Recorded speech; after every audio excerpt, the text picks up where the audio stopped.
Bonjour à tous et merci de prendre le rendez-vous avec nous ce lundi 10 juin 2024. L'actualité nationale avec le démarrage ce matin de l'examen du brevet d'études du premier cycle session de juin 2024. 124 860 candidats vont à la conquête de ce diplôme et les premières épreuves démarrent ce matin même sur l'ensemble du territoire national. Vous suivrez dans la mi-journée le compte rendu de nos différentes équipes déployées sur le terrain.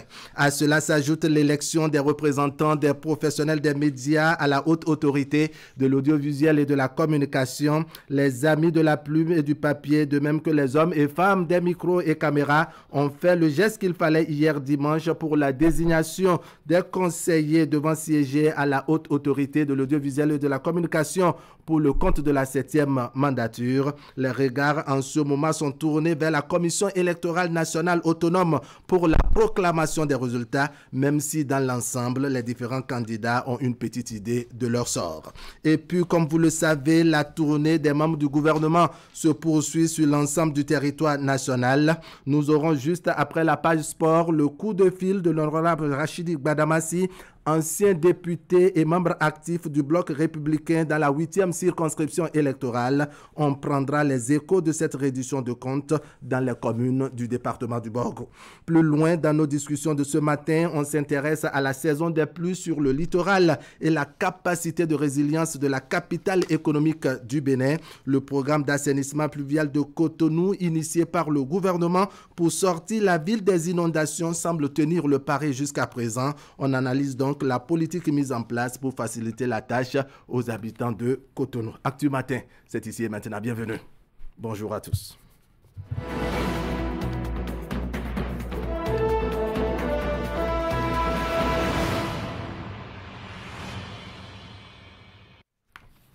Florence Bossa, bonjour. Bonjour, Araba Alikbara. Le bulletin matinal, c'est avec vous et dans les titres, on évoque cette actualité au niveau de la haute autorité de l'audiovisuel et de la communication. Les professionnels des médias, n'est-ce pas, qui s'en vont désigner leurs représentants devront siéger pour la 7e mandature. Compte rendu de l'ambiance qui a régné aux différents centres de vote dans la ville de Cotonou. Et puis, reboisement du site de la forêt classée de Semepodji. C'est la société béninoise de boissons rafraîchissantes Sobebra qui a procédé hier à la mise en terre de plans pour participer à l'atténuation des effets du changement climatique. On développe tout ceci dans un instant.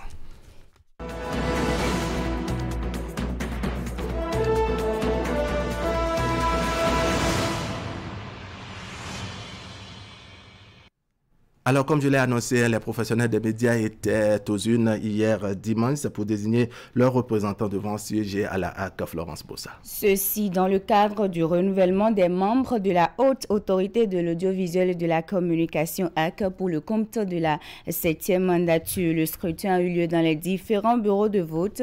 Une équipe de notre rédaction était aussi de la partie. Voici le reportage.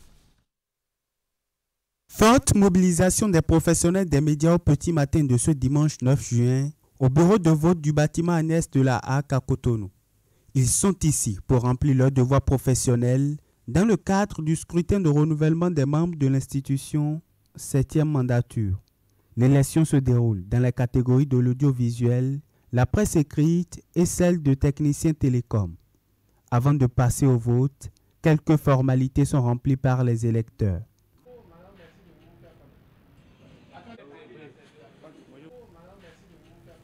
Je viens d'accomplir mon devoir citoyen, ça s'est bien déroulé, sans anicroche, sans incident.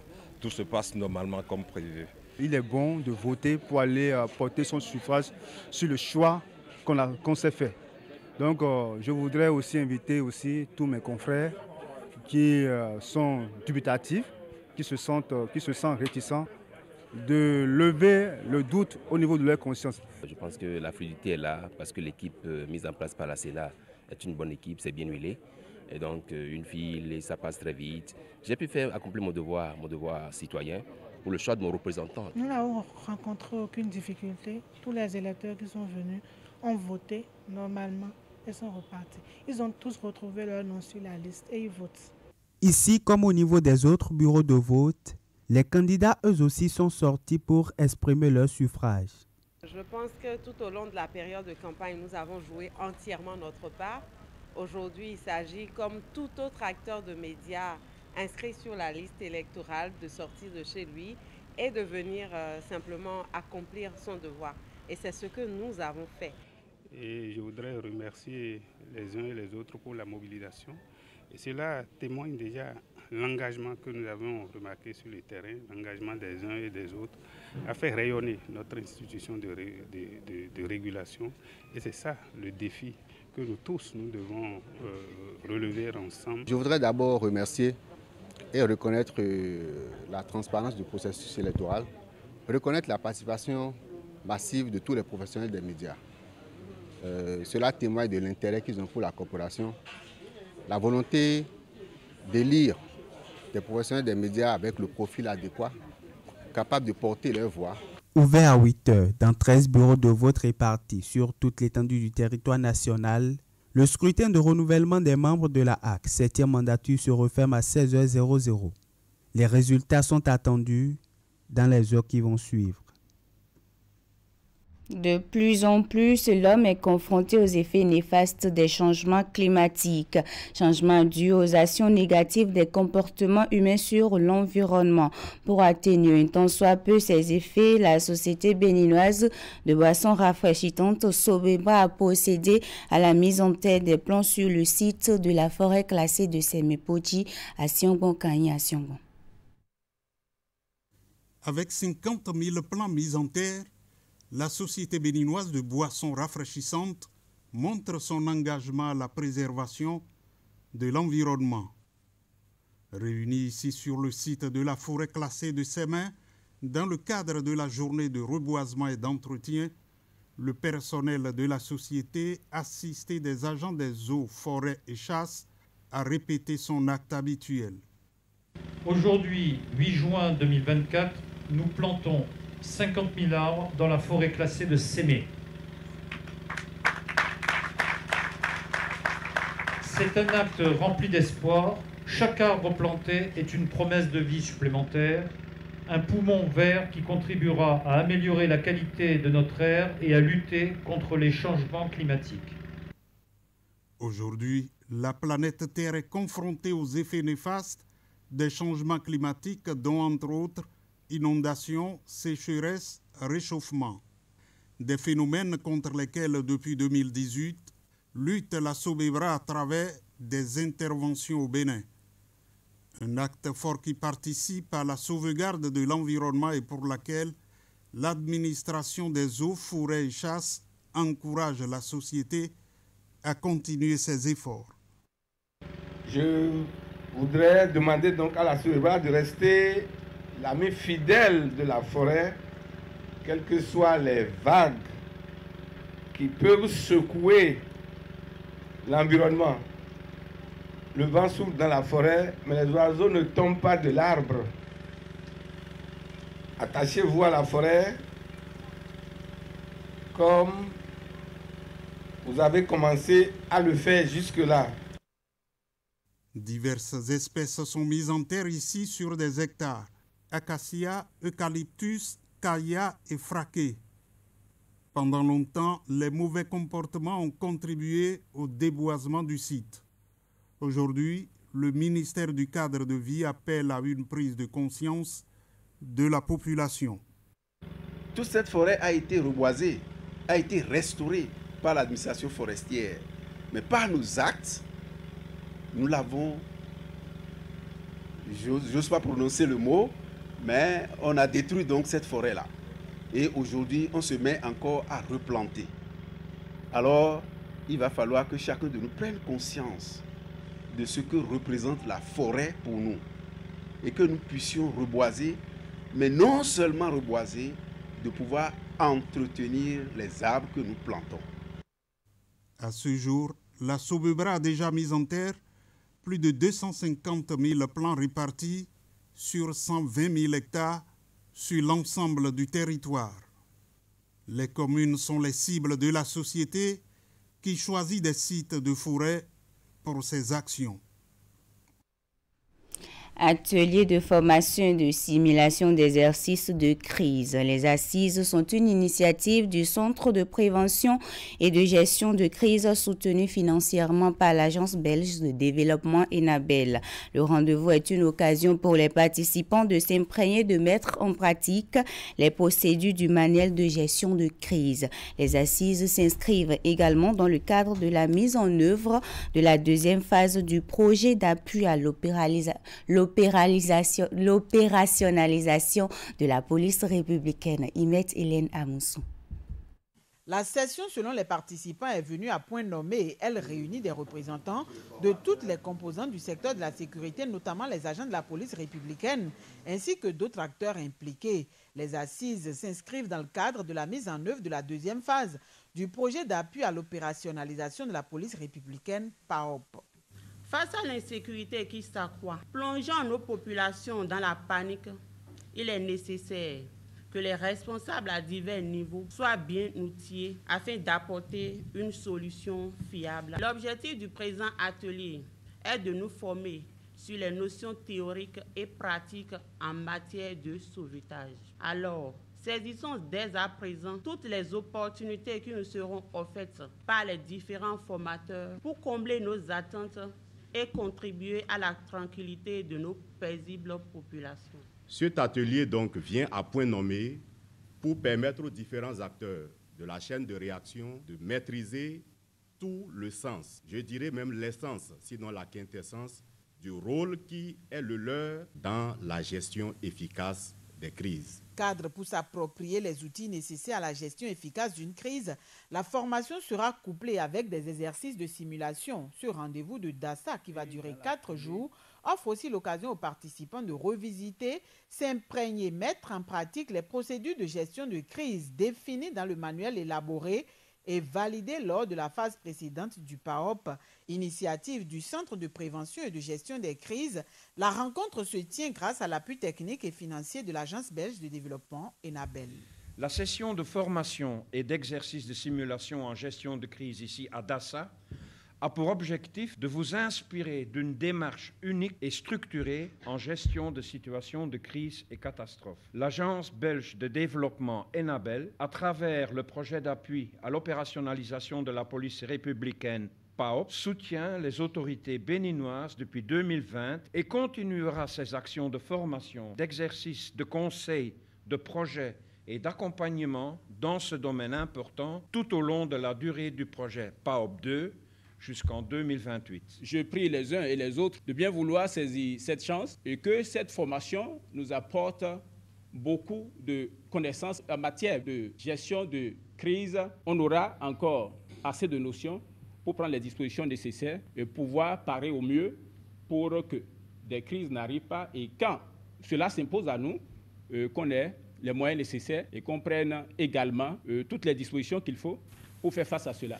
La présente session de formation et d'exercice de simulation qui se déroule à Dassa est également organisée dans le Borgou et la Donga.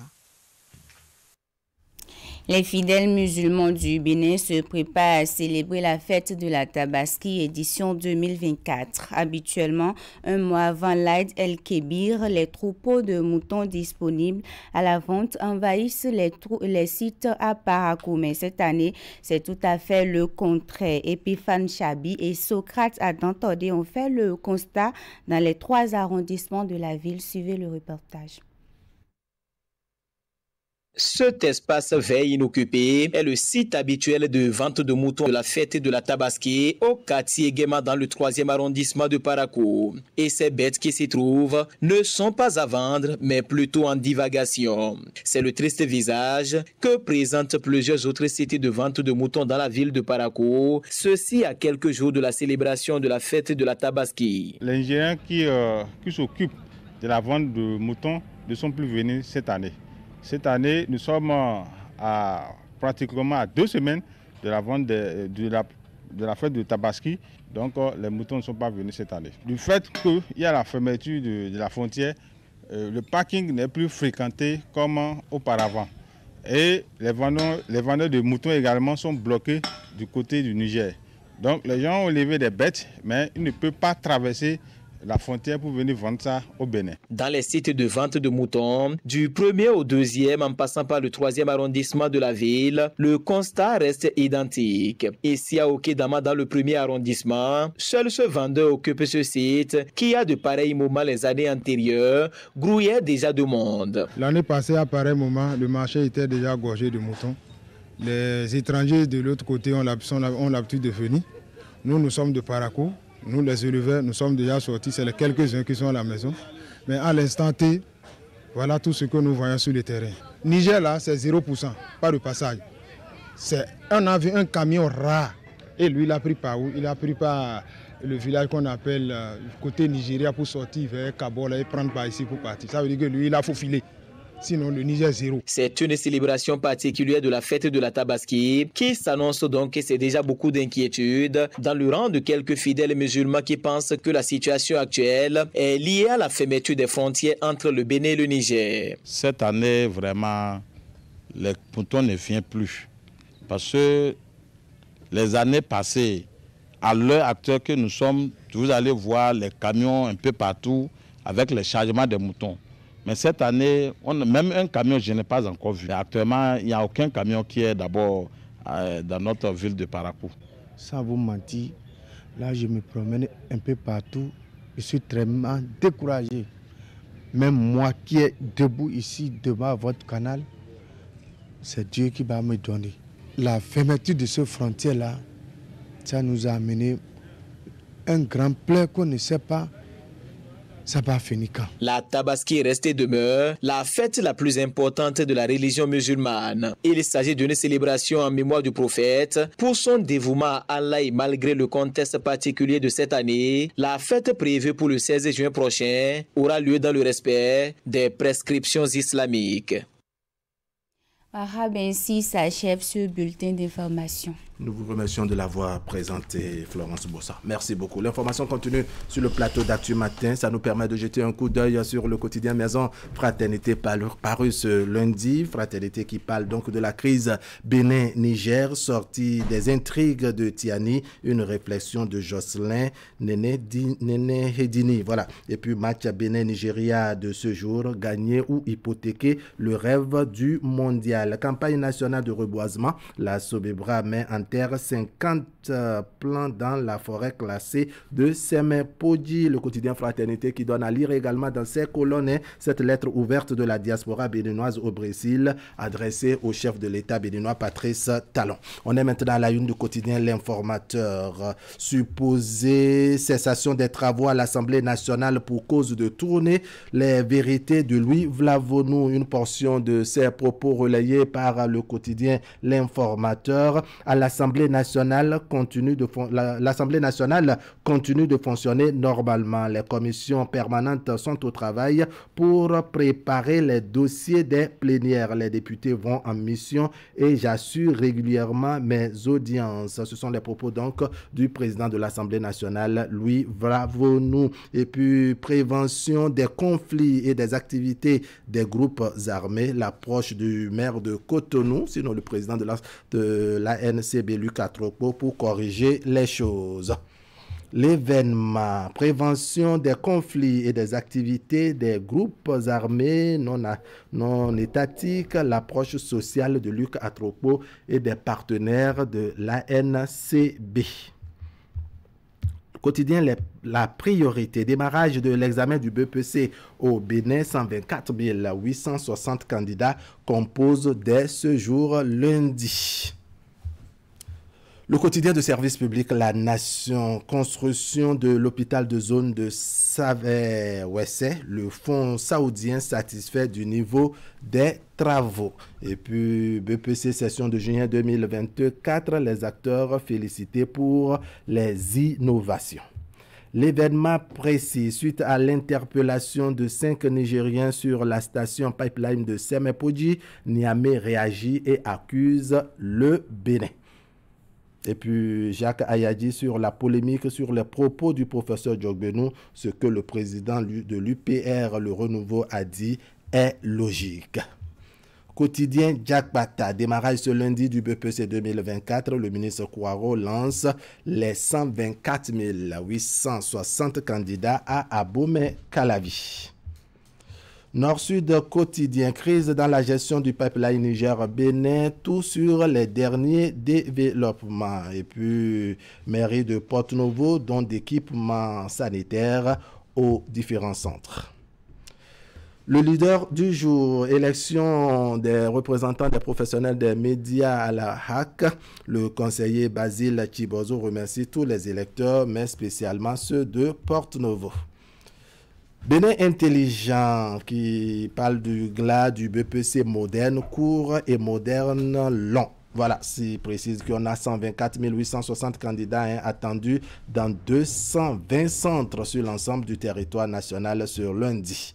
Et puis, démarrage de l'examen du brevet d'études de premier cycle ce jour. Nous sommes là avec le chasseur info. Le ministre Kouaro Yves Chabi rassure les candidats face aux innovations au BPC rénové. Et puis, c'est le complexe scolaire La Grande Académie qui accueille le lancement officiel. Ce serait ce matin. Vous suivrez dans nos éditions de la mi-journée le compte-rendu de nos différentes équipes déployées sur le terrain. Justifier la cherté du maïs par justification donc de la cherté du maïs par la consommation des poulets. Une autre copie de Diogbeno qui pouvait faire mieux, précise Info Matin. On revient rapidement à la une du quotidien Fraternité, crise Bénin-Niger, sortie des intrigues de Tiani. C'est une réflexion de Jocelyn Nahama. Et puis match Bénin-Nigeria ce jour. Voilà, gagner ou hypothéquer le rêve du mondial. Ali Moumouni nous en dira un peu plus. Ali Moumouni, bonjour. Bonjour. L'espoir, c'est avec vous. On revient vers vous dans un instant.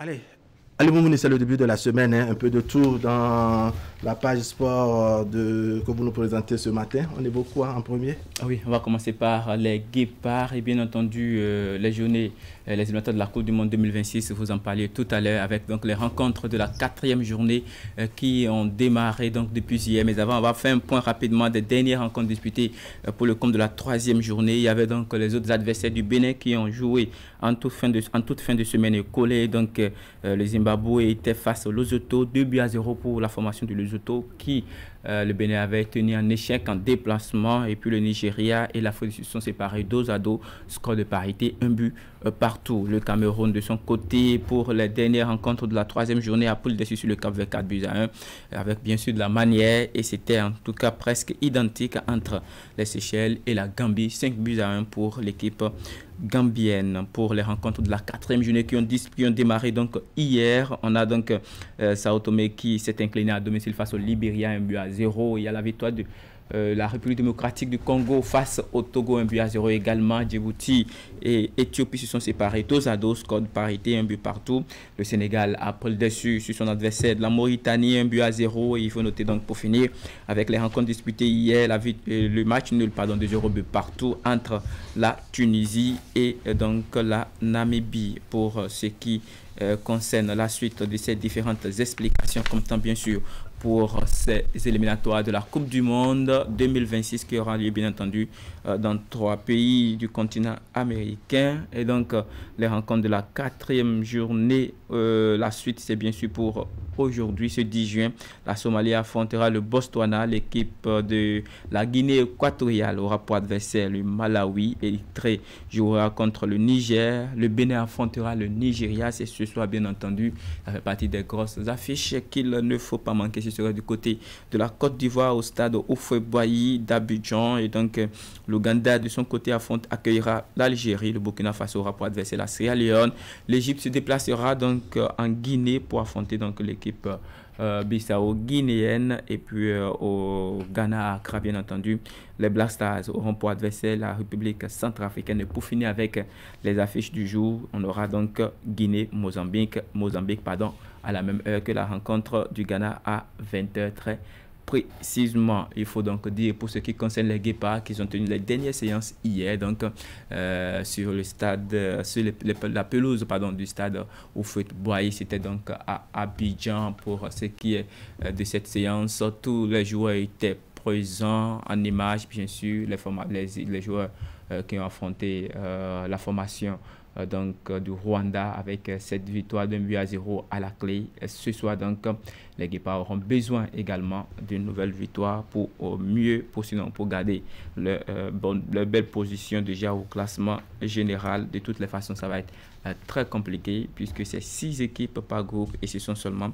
les premiers de chaque groupe qui passeront donc pour la prochaine Coupe du Monde. Après, donc, on va parler des Guépards en activité. On va passer aux anciens Guépards, ce qu'on appelait les écureuils. Et donc, l'amicale des anciens footballeurs internationaux du Bénin a organisé ce week-end la 4e édition de leur fête de retrouvailles. C'est une initiative annuelle au cours de laquelle ils livrent une rencontre avec, à la clé bien sûr, une 3e mi-temps, comme on l'appelle affectueusement souvent.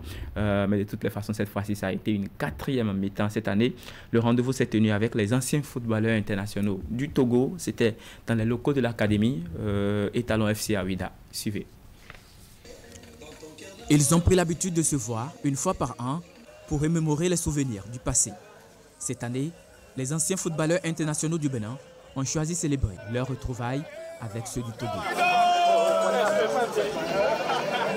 Dans la délégation des hôtes, ils sont pour la plupart de la génération togolaise qualifiée pour la Coupe du Monde de 2006. Nibombe Daré, Tchédré Napo, Djima Oyaole, Agbobli Ataya Mavi ou encore Wadja Lantam. Avant même de dérouler le programme de la journée, l'ambiance bon enfant s'installe toute seule. Les 2 équipes vont se préparer pour le match de gala et ensuite, direction la pelouse synthétique de l'Académie Talon FC à Ouida.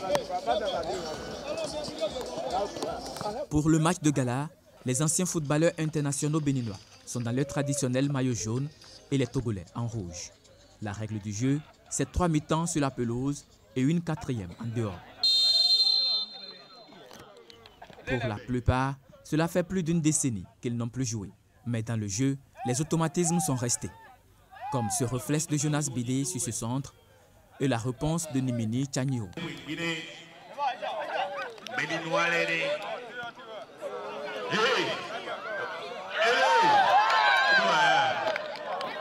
Non, je n'ai pas encaissé, Dieu merci, je n'ai pas encaissé et les automatismes restent toujours parce que vous savez, et une chose est de laisser le foot, mais l'autre chose est de continuer à maintenir sa forme. Après 20 minutes de jeu, le Bénin obtient un pénalty qui sera transformé par le capitaine Omar Tchomogo. Omar Tchomogo.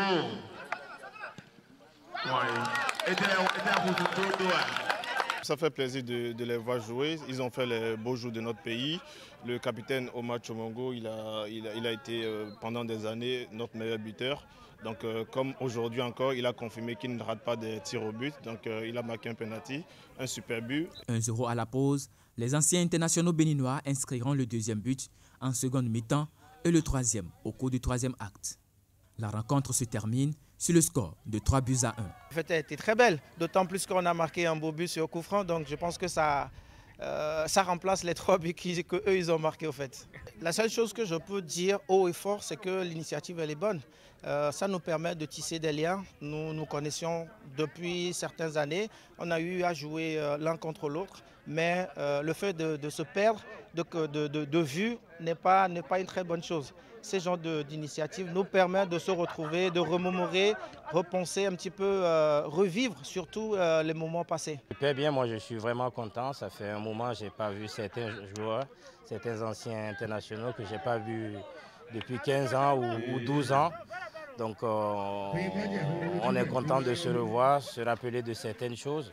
Le public était au rendez-vous et plusieurs acteurs du monde du football aussi. Le coach Emile Nassouan ou encore Valère Wandino. Quand tu vois les joueurs que vous avez eus et qui ont ces initiatives-là, on ne peut que les encourager. C'est difficile que je suis déplacé, mais ça dit le jeu en vaut la chandelle.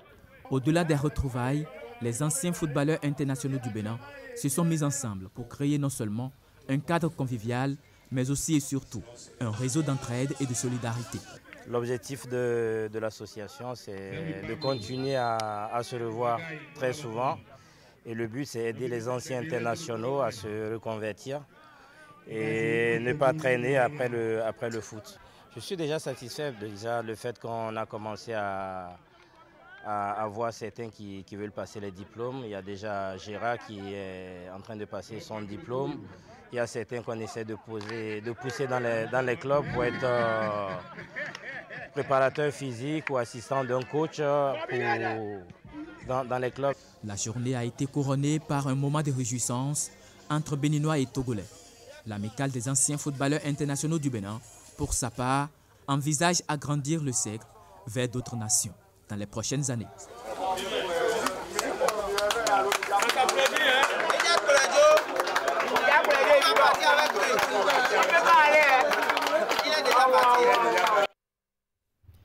Eh bien, vous l'avez compris. Donc, il y a aussi le mercato qui est en cours au niveau des anciens footballeurs internationaux du Bénin et du Togo. Wahab, vous avez reconnu des anciens visages de ceux-là qui défendaient la couleur nationale, entre autres. Omar Tchomogo, Sidat Tchomogo, bien d'autres joueurs. Voilà, qui étaient. On a bien noté la présence de votre très cher ami Jonas Bidé. Voilà, Jonas Bidé qu'on a vu sur les images. Bref, on a senti à travers ces images qu'on a eu des anciens qui ont défendu les couleurs nationales en tout cas sur la pelouse, les Omar Tchomogo et autres que vous avez cités, et qu'on a senti qu'ils ont encore de l'énergie, mais on va souhaiter, n'est-ce pas, qu'ils puissent partager leur expérience avec la nouvelle génération qui est sur le terrain, de manière à ce que le football béninois puisse davantage bien se porter. On évolue, Ali Mouni. Justement, on va changer de discipline cette fois-ci et parler maintenant de volleyball. Et donc, cette fois-ci, on parlera donc d'une initiative de cette fédération. Après 6 mois de mise en œuvre du projet, le projet Les Dada de volleyball a permis à la fédération béninoise de volleyball d'impacter 5000 jeunes filles, s'il vous plaît, sur l'ensemble du territoire national. C'est une initiative qui est accompagnée par le ministère des Sports et l'ambassade de France. À la fin du programme, les responsables de la fédération ont organisé une séance de restitution des acquis et par la même occasion présenter le bilan de leurs activités. Les travaux ont eu lieu, c'était donc ce week-end, le samedi dernier au stade de l'Amitié Générale Mathieu Kérékou de Cotonou. Suivez. 5000 jeunes filles impactées sur l'ensemble du territoire national en 6 mois d'exécution du projet Les Dada du volleyball. C'est une prouesse remarquable que vient de réaliser la Fédération béninoise de volleyball en matière de formation à la base. Si j'avais un mot, je dirais incroyable. Vraiment incroyable. L'initiative, c'est le programme Sport au féminin qui vise à développer chez la jeune fille la passion du sport. À la suite de la campagne au niveau de la Fédération béninoise de volleyball, les acteurs font aujourd'hui la restitution des acquis. Pour résumer, aujourd'hui, c'est, je dirais, les 5000 filles, parce qu'au départ du projet, on ne nous a pas cru qu'on disait qu'on voulait impacter 5000 filles. Donc, le résultat, on y est. On a vraiment réalisé cet objectif qu'on s'était mis. La mise en œuvre de cette première édition du projet, Les Dada du volleyball, a pris en compte 6 villes du Bénin. Elle s'est déroulée en 3 étapes importantes: le renforcement des capacités des clubs, l'organisation des camps d'initiation pour les jeunes filles et la campagne de communication. À l'issue du projet, nous avons observé un certain engouement auprès de ces jeunes filles, parce que quand je prends le cas des camps découvertes, nous les avons organisés au sein de collèges d'enseignement généraux. Donc, à l'issue du projet, comme maintenant nous avons les classes sportives, nous avons ces filles maintenant qui s'intéressent à la pratique du volleyball, aussi bien au sein de leur collège, mais également dans les clubs qui sont dans ces villes. L'engouement constaté chez les jeunes filles s'est également traduit par la volonté et la détermination lors du tournoi des pépinières organisé en fin de campagne, ce qui conforte la fédération dans son ambition d'aller encore plus loin. Oui, nous allons continuer dans la formation parce que ce que nous avons remarqué, c'est que les clubs, ça a pris au niveau des clubs et les filles également s'intéressent beaucoup plus à cette discipline, à notre volleyball. À la fin des travaux de restitution des acquis du projet Les Dada du volleyball, un important lot de matériel est distribué aux acteurs. 9 clubs finalistes de la Ligue amateur sont les bénéficiaires des ballons, des filets et des antennes. Une façon pour la Fédération béninoise de volleyball d'encourager la formation à la base et surtout celle des jeunes filles. Eh bien, comme vous l'aviez bien constaté, c'est une initiative qui est accompagnée par le ministère des Sports et l'ambassade de France. Et donc, la Fédération béninoise de volleyball a réussi à impacter au cours de ces 6 derniers mois, 5000 jeunes filles qui s'intéressent à la discipline. Il y a également assez d'autres projets qui concernent la formation, surtout des plus jeunes, donc dans les différents établissements, et ceux-ci qui seront certainement reversés au niveau des classes sportives. On poursuit toujours avec le volleyball et parler donc des résultats de la 21e journée du championnat professionnel en cours. Et donc au niveau des dames, on commence donc, puisqu'on parle déjà des dames, on commence par les rencontres de cette 21e journée avec Adjidja qui s'est donc incliné face à l'équipe d'AS Cotonou sur le score de 3-7-2, 21-25, 23-25, 18-25, 23-25 et puis 18-25. Alada Olympique de son côté s'est incliné face à Vezos sur le score de 3-7-0. 25-18, 25-11, 25-15. On passe chez les hommes cette fois-ci avec les rencontres toujours de la 21e journée. Jiba qui a pris le dessus son adversaire s'est incliné face à Énergie, alors que Jiba s'était imposé l'heure du premier set, mais à l'arrivée c'est Énergie qui l'emporte sur le score de 3-7-1. Adjidja a pris le dessus sur AS Cotonou 3-7-0. L'équipe de la police républicaine s'est inclinée face à Alada Olympique 3-7-0 également. Et pour finir, Alada Olympique pour sa deuxième sortie ce week-end s'est imposée à l'équipe d'Asson Union 25-15, 25-22, 25-9. C'est l'essentiel à retenir pour l'information sportive. Prenez le rendez-vous pour la grande messe, c'est ce soir à 21h. Toujours sur Canal 3 Bénin. On ne va pas rater ce rendez-vous-là. 21h sur Canal 3 Bénin. Allez, on va décrocher maintenant le coup de fil de notre invité qui va nous donner donc les échos du département du Borgou en ce qui concerne la tournée de réduction de compte des membres du gouvernement. C'est l'ancien député du Bloc républicain et membre actif de ce parti dans la 8e circonscription électorale, l'honorable Rachidi Gbadamassi, que nous décrochons juste après ceci.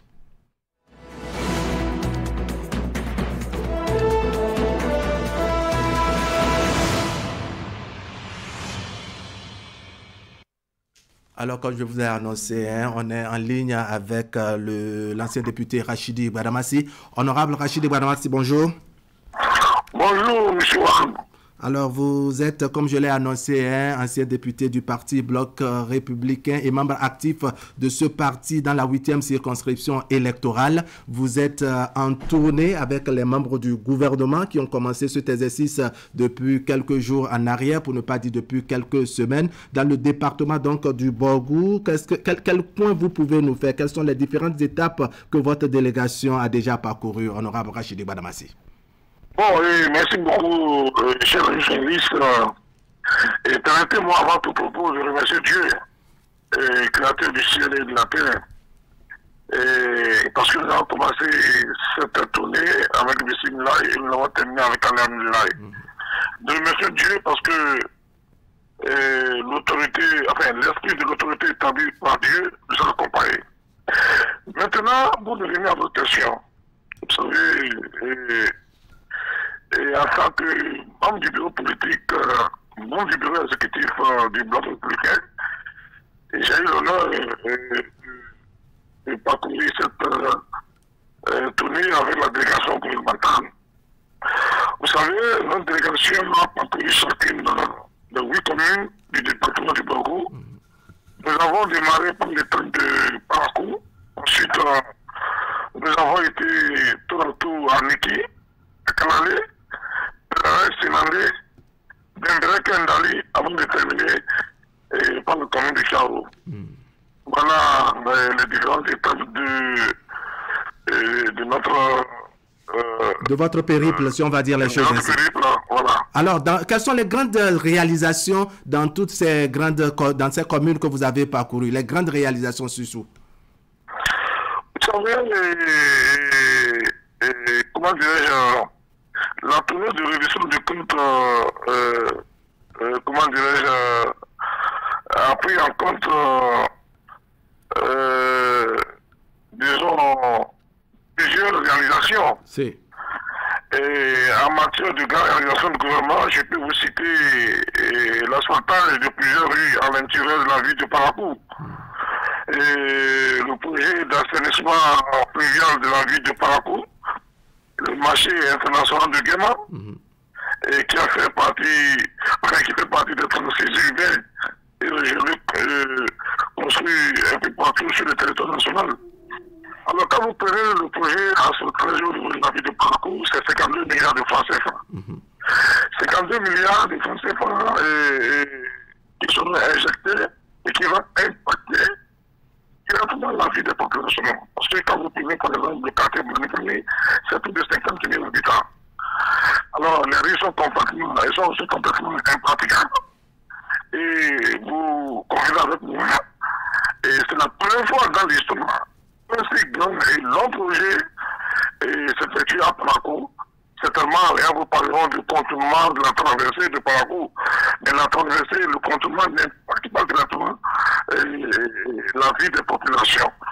Alors, donc, vraiment, c'est de l'énergie et nous remercions le président de la République.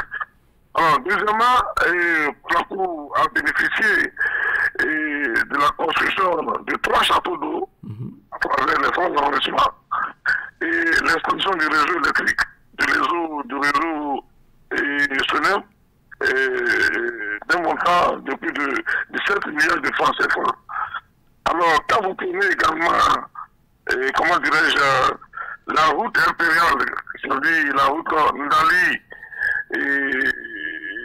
Niki, Chikandou, une route complètement dégradée, bâclée, et qui a été fait à moins de 10 ans, que le point de la rupture est obligé de reprendre à zéro.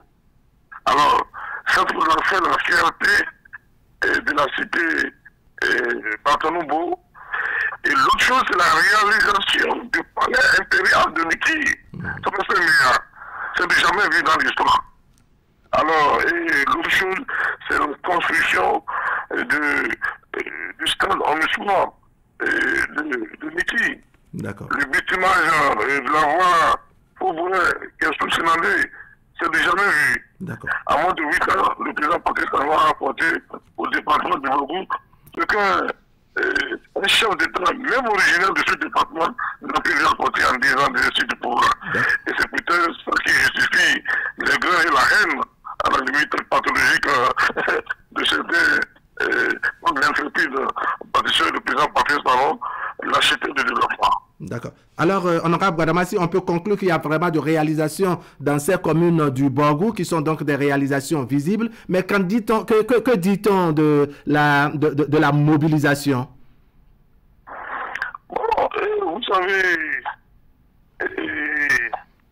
je viens de vous dire que les populations étaient enthousiasmées. Elles ont complètement adhéré à l'exercice et ont témoigné de son utilité et de son caractère opportun. Ce genre d'exercice-là, chez les journalistes, manquait à notre disposition communicationnelle. C'est ça. Les populations étaient enchantées d'avoir des informations et de la matière pour échapper à la désinformation endémique toxique, organise une certaine opposition aux avoirs. Et de façon récurrente, les populations ont une appréciation positive de cette initiative. Elles ont demandé qu'elles soient, enfin, nous répétons régulièrement cette descente. Complètement, vraiment, c'est de l'énergie, c'est déjà jamais vu. Elles ont vraiment adhéré. C'était une marée humaine, c'est déjà jamais vu. D'accord. Alors, honorable Rachid Gbadamassi, il y a une certaine classe politique qui estime que vous êtes déjà en campagne sur le terrain pour le compte de 2026. Quelle est votre réaction? Non. Monsieur Wabi, c'est le volant du cul volant.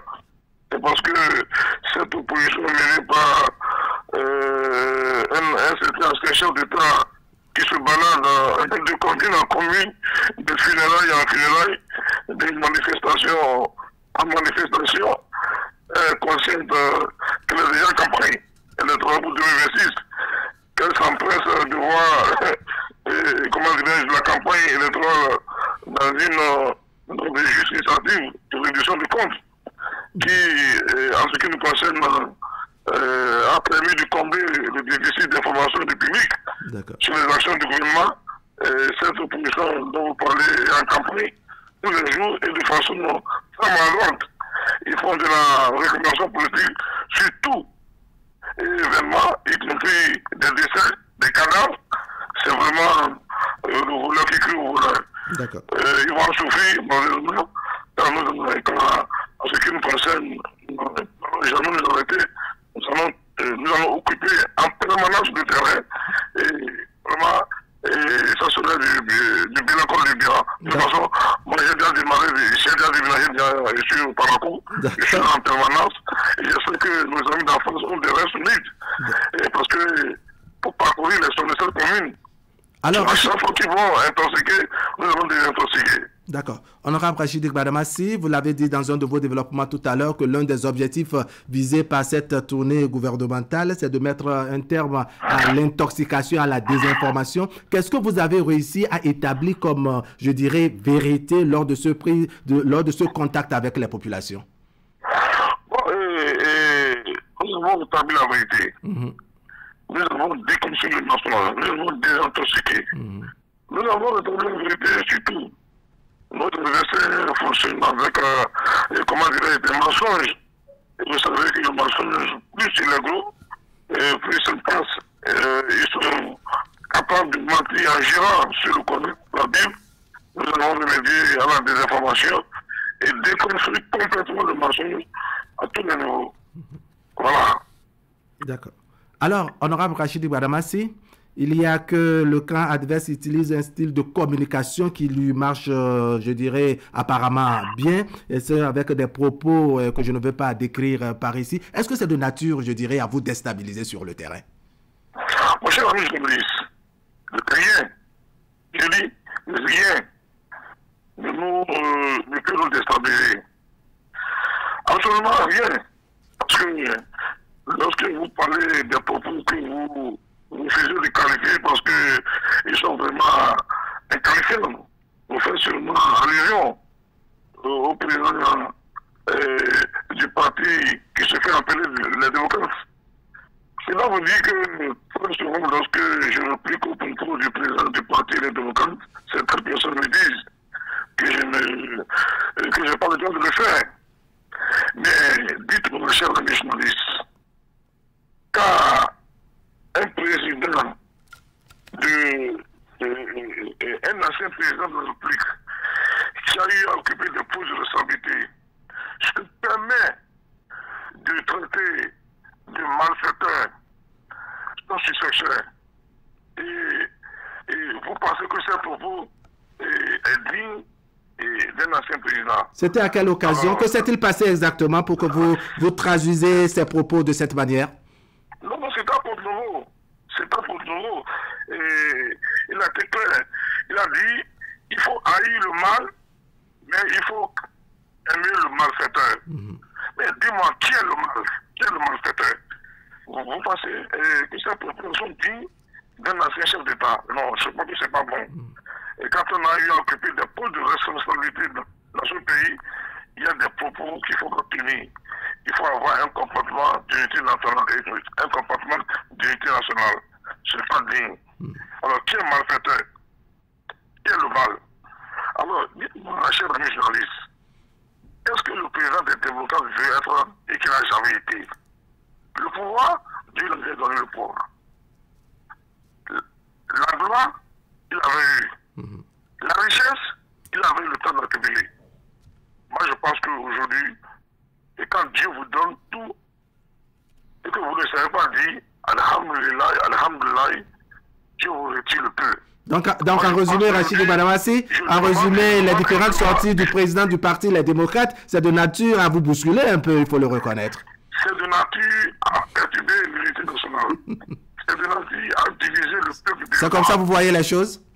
Non, mais dites-moi, quand un ancien chef d'État se permet de traiter son successeur de malfaiteur nationaliste, consultons l'encyclopédie pour voir le vocabulaire juridique du mot malfaiteur. Est-ce que c'est digne d'un ancien chef d'État. Alors, on vous aurait entendu sur cet aspect. Rachidi Badamassi, lors de cette tournée, vous l'avez dit, hein, il y a eu, je dirais, une exposition des réalisations du gouvernement dans les différentes localités du département du Borgou. Il y a eu également une forme, je dirais, d'interactivité, c'est-à-dire les populations qui ont réagi, qui ont applaudi, mais qui ont également souligné qu'il y avait de ces doléances, n'est-ce pas, qu'il faut soumettre au chef de l'État. Qu'est-ce que vous avez noté comme besoin fondamental, comme besoins fondamentaux de ces populations? Bon, vous savez, chers amis journalistes, ce que nous avons retenu, vous savez, malgré les investissements colossaux du gouvernement du président Patrice Talon dans tous les secteurs, il reste encore des localités qui ont besoin d'eau, de raccordement au réseau électrique, du centre de santé, d'autres. Vous savez, pendant 10 ans, nous avons fait de l'improvisation. Nous avons rayé sans diriger. Et c'est vrai, gouverner, c'est prévoir. Mais nous avons gouverné sans prévoir. Et les représentants du gouvernement ont partagé avec les populations le niveau d'avancement des projets destinés et apporter satisfaction sur les différentes doléances. Bon, vous savez, tant qu'il reste à faire, et c'est comme rien n'est fait. Alors je pense que nous avons recensé les doléances et c'est la valeur même de la réduction des comptes. Aller vers les populations, écouter les populations, voir ce qui a été fait, voir ce qui reste à faire.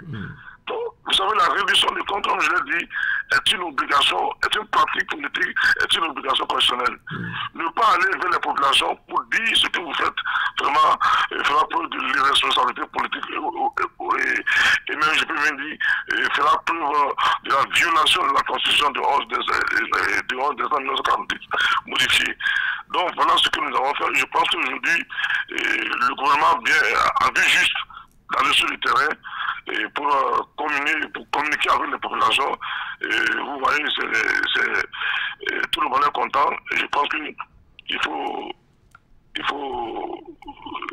maintenir la pression. D'accord. Alors, Rachidi Badamassi, il y a qu'à certaines destinations dans ce même département du Borgou, les populations ont réagi. Elles se plaignent de la cherté de la vie. Elles se plaignent de ce qu'il y a des coupures répétées d'électricité. Elles se plaignent de ce que l'eau potable ne circule pas dans les robinets à des endroits donnés. Quelles ont été, je dirais, les assurances de votre délégation? Vous savez, quand vous tombez, il faut jamais regarder là où vous êtes tombé. Il faut regarder là où vous avez trébuché. Alors, quelles sont les causes de la cherté de la vie? C'est la faute du gouvernement? Non, je pense qu'il faut regarder les causes ailleurs. Les raisons sont ailleurs. Quand vous prenez aujourd'hui ce qui se passe au niveau de la sous-région, l'instabilité politique au niveau de la sous-région, les coups d'État répétés au niveau des pays de Sahel a entraîné complètement la cherté de la vie. Quand on parle de la guerre entraîne la famine. Ce qui amène les ressortissants de ces pays à prendre d'assaut nos cultures au Bénin et au nom de l'intersolidarité, au nom de l'intégration africaine. Le président de la République a souvent fermé les yeux pour permettre à ces pays frères de bénéficier de nos produits vivriers. Donc, c'est tout cela qui entraîne la cherté de la vie. Et je peux le dire, je peux le démontrer techniquement et je prends un débat contradictoire pour démontrer que vraiment que la cause est ailleurs. Et la guerre en Ukraine aussi a contribué pour qu'il y ait, comment dirais-je, cherté de la vie. D'accord. Est-ce à dire qu'après avoir identifié ces causes, le gouvernement va rester les bras croisés? Le gouvernement commençait déjà. Le gouvernement a pris déjà des dissolutions. Vous avez vu que depuis un certain moment, le gouvernement interdit qu'on n'envoie plus nos produits ailleurs. Donc le gouvernement est en train de prendre des dissolutions. Le gouvernement est en train de sensibiliser pour que vraiment on puisse accroître beaucoup nos productions. Et je pense que nous, au niveau du bloc républicain, nous sommes en train de faire des projets au gouvernement pour avoir un système de régulation, de stockage, et pour que vraiment vraiment puisse prochainement à ce qui nous est arrivé. D'accord. C'est vrai, gouverner, c'est pouvoir. Ouais. Je pense que personne ne pourrait imaginer qu'il y aura la guerre en Ukraine. Ouais. Personne ne pourrait imaginer qu'il y aura l'instabilité au niveau de la sous-région. Donc, la guerre entraîne la famine et la guerre peut aussi entraîner ce qu'on appelle flambée de pays. D'accord. Alors, quelles sont les prochaines étapes de votre tournée, honorable Rachidi Badamassi? Bon, vous savez, la tournée gouvernementale de révision du compte dans les communes est terminée, mais l'information de la population n'est pas terminée. D'accord.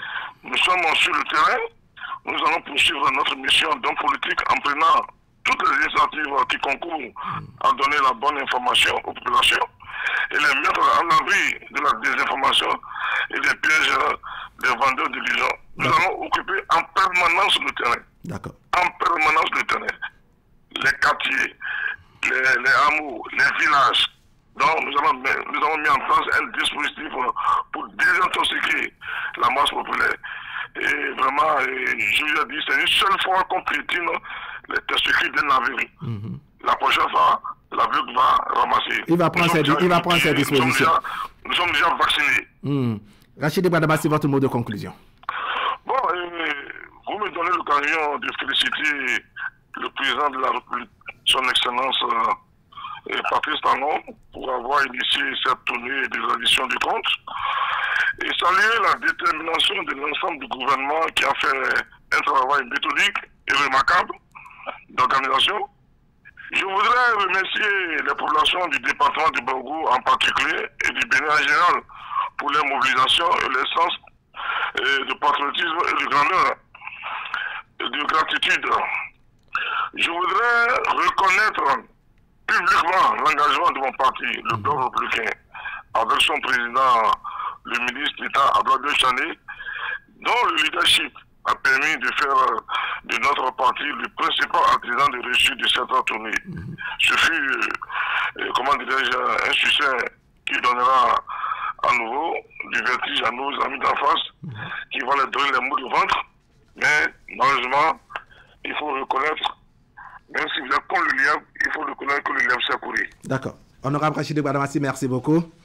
C'est à moi de vous remercier, monsieur le journaliste. Je rappelle que vous êtes ancien député du Bloc républicain. Vous êtes également membre actif du bureau exécutif de ce parti dans la 8e circonscription électorale. Et vous nous avez fait le compte-rendu, n'est-ce pas, de la tournée gouvernementale dans le département du Borgo.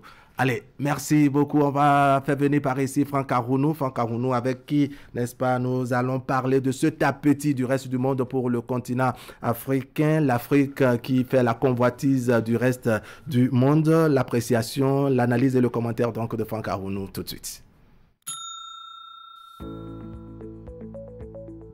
Coucou mes Marios, alors je m'apprête à déballer ma nouvelle machine à laver achetée chez Mikem Technologies. On y va. Il s'agit du lave-linge Samsung, l'original 10 kg. Bon, à l'achat, le vendeur m'a dit que je n'aurais pas besoin d'un plombier pour l'installer. Et voilà. Alors, suivez la démo. Je raccorde le tuyau d'alimentation d'eau au robinet. Bon, là, j'ai deux options, le lavage à chaud ou le lavage à froid. Alors, à froid, cold. Il faut bien visser le second bout au robinet. Voilà.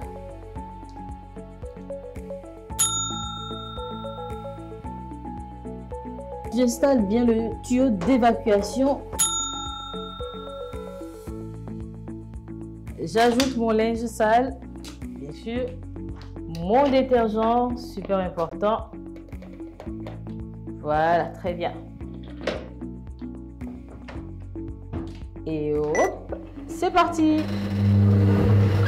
Et voilà, faites comme moi, facilitez-vous la vie. Procurez-vous donc dès maintenant votre lave-linge dans l'une des boutiques Néo et Allo à partir de 279 900 francs CFA.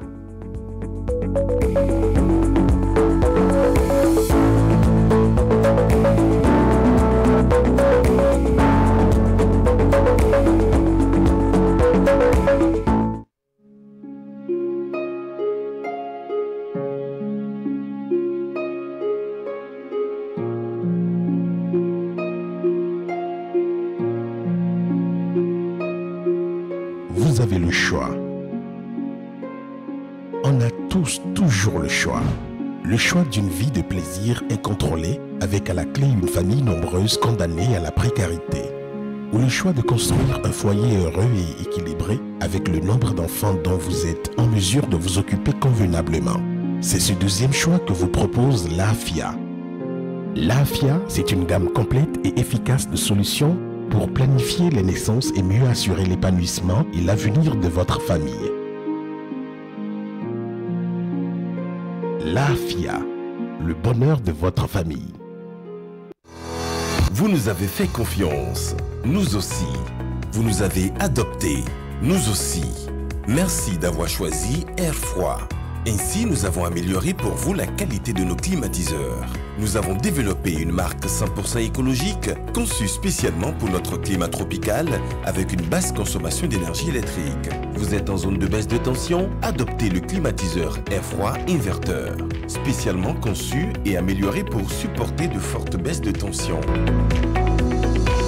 Visitez notre showroom à Cotonou, à 100 mètres de l'église Saint-Jean. Air Froid, des climatiseurs à basse consommation d'énergie électrique. Contact 61 17 63 77. Site web airfroidbenin.com.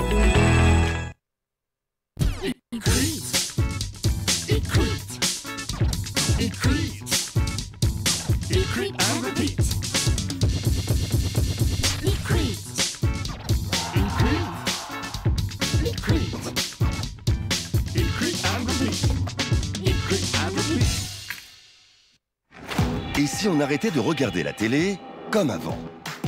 Canal+ présente le décodeur connecté. Un concentré de technologie pour une nouvelle expérience.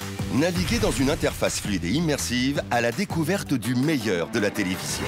Plus de 50 000 programmes en replay et 300 chaînes en direct pour le plaisir de toute la famille. Prenez le contrôle du direct et revenez jusqu'à 8 heures en arrière. Grâce à la connexion Internet, gardez le signal même en cas d'intempéries. Nouveau décodeur connecté. Plongez dans la nouvelle expérience Canal+. Venez l'essayer.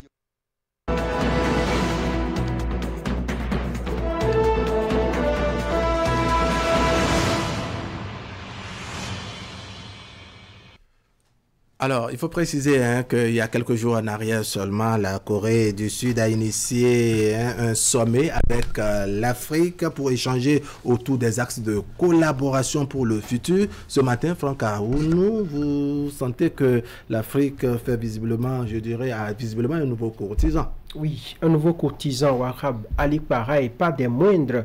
Celui-ci est un courtisan fuité, j'ai envie de dire, car il veut aller très vite avec ses potentiels partenaires africains. Il suffit de jeter un coup d'œil dans le discours d'ouverture de ce sommet prononcé par le président sud-coréen Yoon Suk-yeol pour comprendre que ce pays de l'Asie de l'Est est venu en venant, comme on le dit vulgairement. Il annonçait déjà mardi 4 juin déjà à l'ouverture du sommet que son pays était prêt à débloquer des milliards de dollars d'aide et de soutien à l'investissement pour l'Afrique. Il s'agit d'une annonce très forte, même si elle reste encore sur papier. Au-delà, une opération de charme pour conquérir les dirigeants africains que veut bien avoir la Corée du Sud comme partenaire. D'ailleurs, elles étaient non négligeables. Les délégations venant de l'Afrique et ayant pris part au rendez-vous de Séoul, 48 pays représentés pour conclure des accords allant de l'approvisionnement en minerais critiques au projet d'infrastructure à travers ce sommet Wahab. C'est un gros morceau qui se jette ainsi dans la balance à la conquête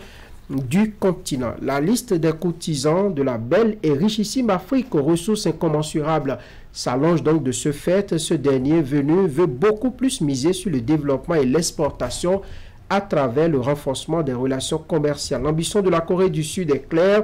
D'ici à 2030, eh bien, il faut relever le taux du commerce avec les pays africains, un taux qui est présentement à moins de 2% du total des importations et des exportations de ce pays. Je dirais que Séoul est venu un peu tard. C'est vrai, un moment où plusieurs grosses cylindrées européennes se sont bien installées sur le continent et profitent des ressources du sous-sol depuis bien des années. Mais mieux vaut tard que jamais à la Corée du Sud de savoir s'y prendre pour se frayer une place dont elle a besoin pour collaborer avec l'Afrique. Alors, Franck Arounou, vous l'avez précisé, que la liste des courtisans pour l'Afrique se multiplie. Alors, qu'est-ce que le continent peut gagner de cette présence ou bien de cet appétit de la Corée du Sud? Les 25 chefs d'État faisant partie des délégations de représentants qui ont fait le déplacement de Séoul devraient pouvoir aborder ce sujet sans embâche. À mon avis, il est évident que la Corée du Sud ne vient pas sur le continent pour les beaux yeux des Africains, encore moins pour la beauté de ses falaises ou de ses monts.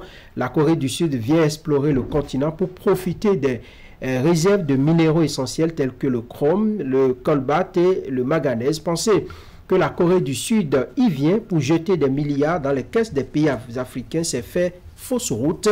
En réalité, les puissances occidentales et autres mondiales dont dépend enfin l'avenir du monde veulent développer leur industrie, et cette industrie est inéluctablement liée à l'Afrique en raison de son potentiel du sous-sol. Donc la Corée du Sud, comme tous les autres pays, est dans le besoin pressant de ces matières premières pour asseoir davantage son développement. Il revient aux pays africains convoités et de bien discuter des accords qu'ils concluront avec ce nouveau partenaire. L'expérience d'ailleurs a montré que les anciens partenariats signés avec plusieurs puissances étrangères, notamment la France, n'ont jamais profité en quelque sorte aux pays africains.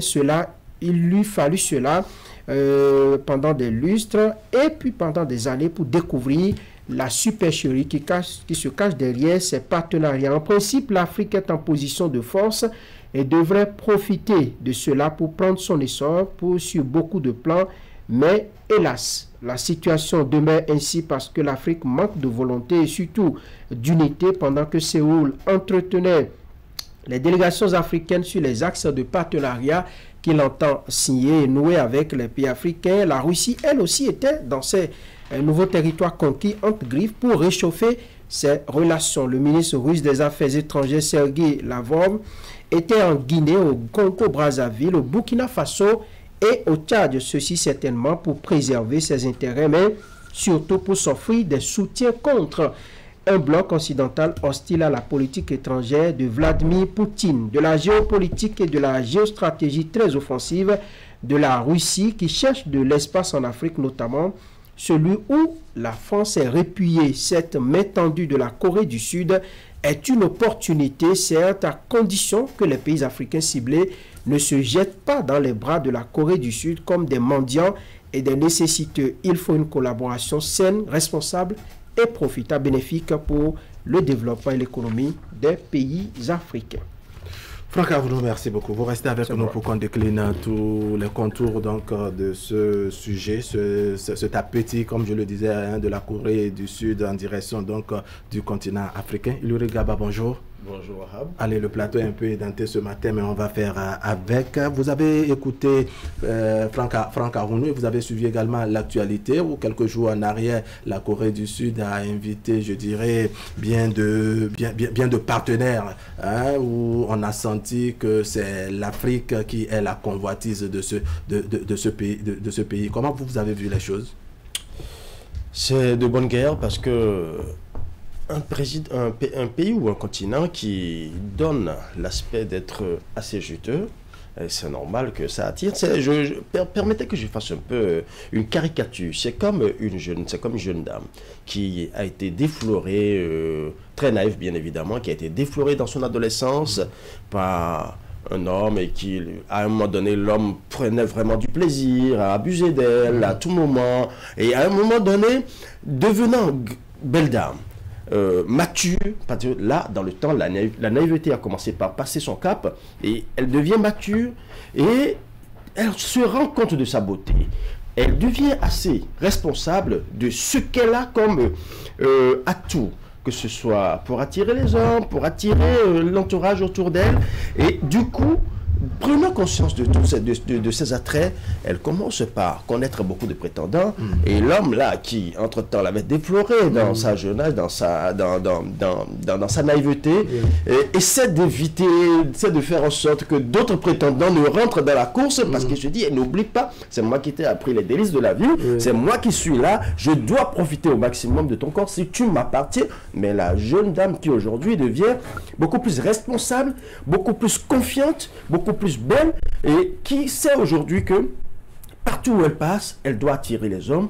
Elle veut maintenant un meilleur avenir pour elle-même et pour ses enfants. Du coup, elle regarde il faut revoir les choses. Il faut revoir les choses. C'est ça justement le façon de revoir la manière d'aborder les choses et revoir surtout les contrats d'idylle.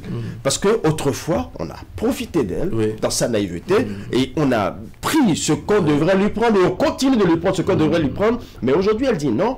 Je veux maintenant pouvoir décider de moi-même qui vient dans ma vie et qui fait quoi dans ma vie. Et à partir de cet instant, on sent qu'il y a beaucoup plus de prétendants qui viennent et chacun essaie de faire miroiter. Écoute, ton avenir est garanti avec moi. Donc c'est un peu comme, c'est un peu la caricature, cette Afrique-là qui pendant longtemps a laissé son sous-sol se faire piller, qui pendant longtemps a laissé sa richesse se faire tronquer par des choses qui ne lui donnaient vraiment pas la stabilité qu'il fallait. Et aujourd'hui, quand on regarde tous ces prétendants qui se présentent, la première question que cette jeune dame, cette belle dame qui prend conscience de ses atouts devrait se poser, est-ce que ceux-là viennent vraiment pour faire mieux que l'autre qui m'a défloré par naïveté dans mon adolescence et qui continue de vouloir m'exploiter? Donc, à ce niveau, il faut revoir les liens de liaison.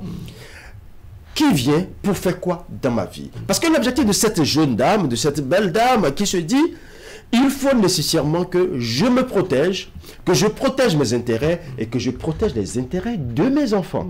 L'Afrique, mère, dit aujourd'hui qu'elle veut savoir avec qui elle fait des partenariats et avec qui et comment les partenariats peuvent l'aider, elle, à se développer, à devenir meilleure dame, grande dame, et aider ses enfants aujourd'hui et demain et après-demain. Aujourd'hui, ce qu'il faut retenir, c'est que les attraits, les atouts de cette belle dame attirent le monde, un peu comme le miel attire tout ce qui est... D'accord, sur le continent africain, très exactement, qu'est-ce qui attire, je dirais, ces différents partenaires dont la liste s'allonge, comme l'a précisé Franck Arounou? Au-delà des matières premières, quels sont les principaux objectifs que visent les partenaires qui s'ajoutent au continent africain? Vous avez parlé des matières premières. Les matières premières restent toujours ce que tout le monde vise d'abord. C'est d'abord ça que certains viendront vous parler d'échanges culturels. Certains viendront vous parler d'échanges économiques. Mais les matières premières restent la base substantielle et essentielle pour lesquelles il y a beaucoup de prétendants pour l'Afrique. Vous savez, aujourd'hui, quand on le dit, regardez les autres continents, on sent que les richesses, les ressources minières sont déjà d'une certaine manière surexploitées. Et l'Afrique reste encore vierge. Regardez la richesse incommensurable de l'Afrique, qui n'est pas encore exploitée. Aujourd'hui, ces partenaires se disent, oui, nous allons l'accompagner, puisque l'Afrique a commis l'erreur de ne pas vite se développer sur le plan industriel. Et c'est maintenant que certains pays se réveillent pour aller vers l'industriel, qui reste encore très embryonnaire sur le continent. Alors, est-ce qu'il faut exporter les matières premières brutes? C'est la question que se pose. Certains pays, comme le Bénin, se réveillent en disant, désormais, nous n'exportons plus les matières premières brutes, mais nous allons d'abord procéder à une première transformation sur place pour donner de la valeur à ce que nous sommes en train de voir. Aujourd'hui, on sent que l'Afrique se réveille, mais elle se réveille à quel niveau? Et comment pourra-t-elle supporter les échanges? Parce que ça reste tout de même un rapport de force. Comment quantifier le sommeil du continent africain avant ce réveil, Franck Arounou, vous l'avez souligné, il y a les matières premières qui constituent, je dirais, l'appât qui fait venir les partenaires. Pourquoi, selon vous, la Corée du Sud a exactement choisi l'Afrique? Pourquoi pas ailleurs? Non, parce que l'Afrique est l'avenir du monde. Parce que vous n'irez plus... Il n'y a pas encore ce continent-là sur lequel vous irez aujourd'hui pour trouver autant de ressources de sous-sol qu'en Afrique, tout simplement. Donc, en choisissant de venir maintenant investir en Afrique, de dénicher un peu les pays où il y a ces minerais, où il y a ces matières premières dont la Corée du Sud a besoin pour développer son industrie. Vous savez que la Corée du Sud est dans le domaine de l'électronique, de l'automobile, ainsi de suite. Et donc, pour un pays comme ça qui veut toujours avoir sa place, disons, dans le monde. D'abord, elle est au premier rang dans les pays qui sont dans ces domaines-là. Et donc, pour maintenir sa place et pour renforcer davantage son hégémonie en la matière, elle a besoin de ressources de sous-sol. Et aujourd'hui, vous avez vu, on avait parlé des BRICS, on avait parlé, c'était la France, oui, ainsi de suite. Aujourd'hui, tout le monde sait que en venant en Afrique, on est sûr d'avoir ces matières premières-là. Je pense que ce n'est pas anodin la main tendue de la Corée du Sud, tout simplement parce que ils réfléchissent très loin. Vous avez vu, ils ont déjà réfléchi sur au moins 20 ou je ne sais pas, 10 années, une décennie déjà, et ils savent que d'ici à 2030, eh bien, ils auront tel résultat. Et déjà, les réflexions ont commencé aujourd'hui. Oui. Et c'est cela qui manque justement à l'Afrique. Nous, on vient, on se jette, on se met devant le fait accompli et parfois, on se casse la figure, on recule. Les États africains ont toujours fait partie les ressources du sous-sol. Imaginez un pays comme le Niger, d'autres pays qui n'ont pas l'industrie nécessaire pour transformer leurs ressources du sous-sol sur le continent. Le pétrole que nous faisons passer par notre port ici est transformé en France, alors que en Afrique, il y avait cette unité. Oui. Les précurseurs de cette unité qui ont osé lever le doigt, qui ont osé penser qu'il faut une unité, vous avez vu le sort. Muammar el-Kadhafi, beaucoup croyaient en son rêve, mais très peu étaient audacieux, très peu étaient, disons, engagés à l'accompagner. Si on avait eu cette unité-là, peut-être qu'aujourd'hui, on aurait ces industries-là sur le continent. Mais les puissances occidentales et les autres puissances du monde ne voudront jamais qu'on ait cette unité. Comme on dit, ils n'ont pas intérêt à ce que l'Afrique soit à ce niveau, que vous souhaitez. Dans tous les cas, l'Afrique est riche et ils le savent. Ils ne sont pas arrivés par un coup de tête. Ils ont fait peut-être des études, ils se sont renseignés pour savoir où se trouve cette richesse-là. Ce n'est pas tous les pays qui ont été invités. Oui. Il y a eu 48 délégations et au nom de cette délégation, ils ont mis les chefs d'État et de gouvernement. Ils savent ce qu'ils poursuivent. Ils savent ce qu'ils poursuivent. Nous aussi, on va chercher à savoir ce qu'ils poursuivent. Allez, il y a William quelqu'un qui nous a rejoint. William, bonjour. Bonjour, Wahab. Alors, on a noté, cette main tendue, comme disait Franck dans son commentaire, cette main tendue de la Corée du Sud en direction du continent africain. Il y avait déjà d'autres partenaires qui existaient sur le terrain. Selon vous, comment la concurrence va se passer? L'installation, comment la Corée du Sud, à votre avis, va travailler à se frayer un chemin pour mieux s'asseoir? Est-ce que c'est une main tendue? Point d'interrogation. La main tendue, c'est une certaine philanthropie, c'est de l'altruisme à proprement parler.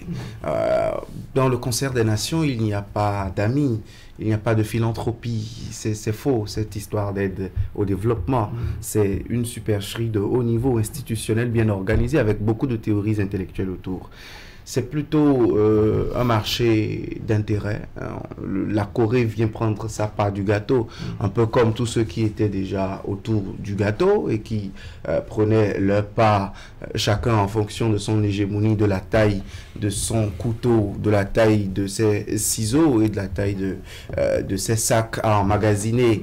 Donc la Corée vient se frayer le chemin là où la Turquie un jour a trouvé que tiens, il y a quelque chose à bouffer. La Chine a dit non, je ne m'isole plus, il faut que j'aille sur ce marché. Même les fonds arabes ont trouvé qu'il faut aller sur le marché aux côtés de partenaires traditionnels et séculaires qui ont fini de décimer d'autres territoires. Je veux parler des Amériques et qui ont fini d'exploiter, de développer d'autres territoires et qui se sont finalement définitivement rués chez nous. Je veux parler des partenaires occidentaux. C'est sombre, c'est triste, mais c'est notre sort. C'est sombre, c'est triste, mais c'est la réalité des États que nous sommes. Nous sommes riches. Est-ce que c'est vrai? Voilà des gens qui se taguent d'or brut alors que l'or travaillé en orfèvrerie et sur les marchés. D'abord, l'orfèvrerie fait beaucoup d'argent et l'or travaillé en orfèvrerie et sur les marchés coûte 10 fois, 100 fois plus cher. Voilà un continent qui a des ressources qui coûtent 2 francs pour lesquels l'exportation rapporte peut-être 1 franc, il se retrouve à 3 francs au moment où les industries tirent profit de 4 francs et les commerçants tirent profit de 5 francs, mais tout le temps se dit qu'il est riche juste parce qu'il a fourni la matière première. Mais entre-temps, d'autres s'enrichissent 2, 3, 4 fois plus sur ces mêmes matières premières qui quittent son sous-sol. C'est pour cela, cette richesse, cette hypothétique richesse est très flatteuse dans les discours des Occidentaux. On a à se réveiller là-dessus. Ce n'est pas une main tendue, c'est un concours, sinon c'est le jeu de l'offre et de la demande. La Corée aujourd'hui a besoin de ressources. Je rappelle qu'il y a quelques décennies, ils avaient notre niveau de développement, de même que les pays autour de... Mais ils ont fait des pas... Voilà, ils ont... On a écouté William Clicquot, n'est-ce pas, qui a dressé un tableau qui montre vraiment combien l'Afrique a une certaine richesse, qui paraît une certaine flatterie, parce qu'elle a de mal, ce continent a de mal à exploiter ou bien à mieux vendre ses richesses. Quand on prend l'or sur le continent africain, quand il est travaillé ailleurs, n'est-ce pas, ça coûte davantage cher. Comment, selon vous, renverser la tendance, comment renverser la vapeur pour revoir les conditions? Oui. Il faut... C'est-à-dire les modalités de collaboration. Je suis d'accord. On n'invente pas la roue. Il y a d'autres pays qui l'ont fait avant nous et je pense que le continent africain a tout intérêt à imiter pour pouvoir vite s'en sortir. Imiter qui? J'en viens. Imiter par exemple, je prends le cas du dernier partenaire qui s'offre à nous. C'est-à-dire, je prends le cas de la Corée du Sud. Il y a quelques années, la Corée du Sud n'était pas extraordinaire. Mais ils ont compris à un moment donné qu'il faut investir sur du long terme. Qu'est-ce qu'il faut? Ils envoient très souvent leurs étudiants aux États-Unis pour aller étudier. Et ils ont ciblé des domaines bien spécifiques. Et plusieurs d'entre eux sont partis avec pour obligation de revenir servir leur pays. Premier aspect. Et en revenant servir leur pays, ils reviennent avec une sorte de transfert de compétences et de transfert de technologie. Donc, la Corée du Sud s'est donné les moyens, s'est dotée de moyens techniques, industriels, pour pouvoir se propulser. Et quand vous vous donnez ces moyens-là et que vous avez, la main-d'œuvre nécessaire, c'est-à-dire le mind qu'il faut, la cervelle qu'il faut pour pouvoir développer ce qu'il faut, parce qu'il y a la main-d'œuvre qualifiée. Ils sont allés étudier, ils sont allés dans plusieurs pays, ils vont souvent au Japon et aux États-Unis. Et ils reviennent. Il y a plusieurs documentaires que j'ai suivis là-dessus. J'ai remarqué que c'est une bonne politique que la Corée du Sud a mise en place pour pouvoir vite se relever. L'Afrique peut se servir de cet exemple-là. Deuxième exemple, vous voyez par exemple le Congo, ou les deux Congos qui ressemblent, qui sont jusqu'aujourd'hui un scandale minier. On parle de scandale géologique. Jusqu'aujourd'hui, en fait, ce scandale minier et ces ressources minières ne sont pas toujours exploitées dans le bon sens parce que ça ne profite pas à ceux qui détiennent réellement ces mines. Si éventuellement ces pays-là acceptent d'améliorer, déjà d'investir dans le capital humain, parce que je reviens toujours sur le capital humain, ça ne sert à rien d'envoyer des gens, des étudiants à l'extérieur, qu'ils étudient, qu'ils restent là-bas, parce qu'ils représentent juste une matière première humaine pour l'Occident. Mais il faut insister pour qu'ils reviennent. Mais quand ils reviennent, donnez-leur la condition qu'il faut pour qu'ils puissent travailler dans leur pays. Et deuxième chose, donnez-leur la technologie qu'il faut. Ça veut dire qu'il faut exporter, qu'il faut importer, la technologie adéquate pour pouvoir accompagner. Et quand vous avez ces deux aspects déjà, regardez, le Niger, le Bénin aujourd'hui, le Niger qui exporte son pétrole. Le Niger aujourd'hui est en train de réfléchir déjà à comment traverser la raffinerie. Le Nigeria tout près a commencé par parler de raffinerie et commence déjà par aller dans le concret en termes de raffinerie.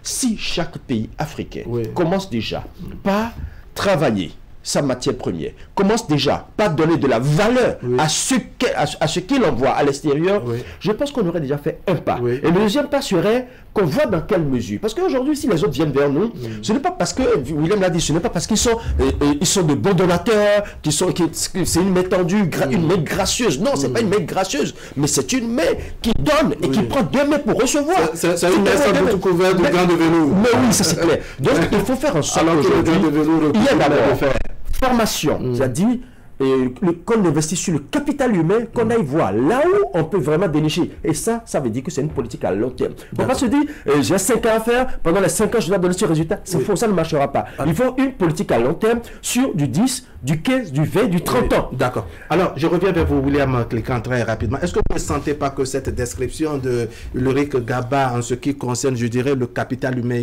sur lequel il faut davantage investir, les autres continents ou bien ces différents partenaires du continent africain, n'est-ce pas, ont déjà travaillé à dérégler les choses, en ce sens qu'il y a de ces bourses qu'on offre aux étudiants africains, n'est-ce pas, pour aller étudier, et de l'autre côté, une fois la formation terminée, ils deviennent des cerveaux, l'élite qui se trouve à l'extérieur, parce que les conditions de travail et la rémunération sont conséquentes de l'autre côté, et par conséquent, on n'a plus l'envie de revenir sur le territoire de base. Et c'est humain. C'est humain. Parce que, regardez, prenons le cas des médecins. Ce n'est pas de gaieté de cœur qu'après autant d'années d'études ici, des gens sont devenus médecins parce qu'ils ont perdu un parent dans des circonstances tellement banales qu'ils se sont dit, dans notre famille, il faut qu'il y ait un médecin. Oui. Mais voilà que... Pour sauver le reste. Voilà, bon, c'est la motivation, justement.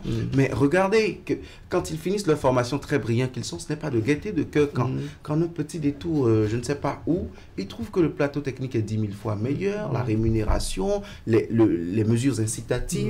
Et on reste là-bas comme s'il n'y a plus de malades sur le continent. Ah, justement. Et le constat est tel que j'ai un jeune ami qui a écrit récemment un article très intéressant sur l'exode des médecins au Bénin.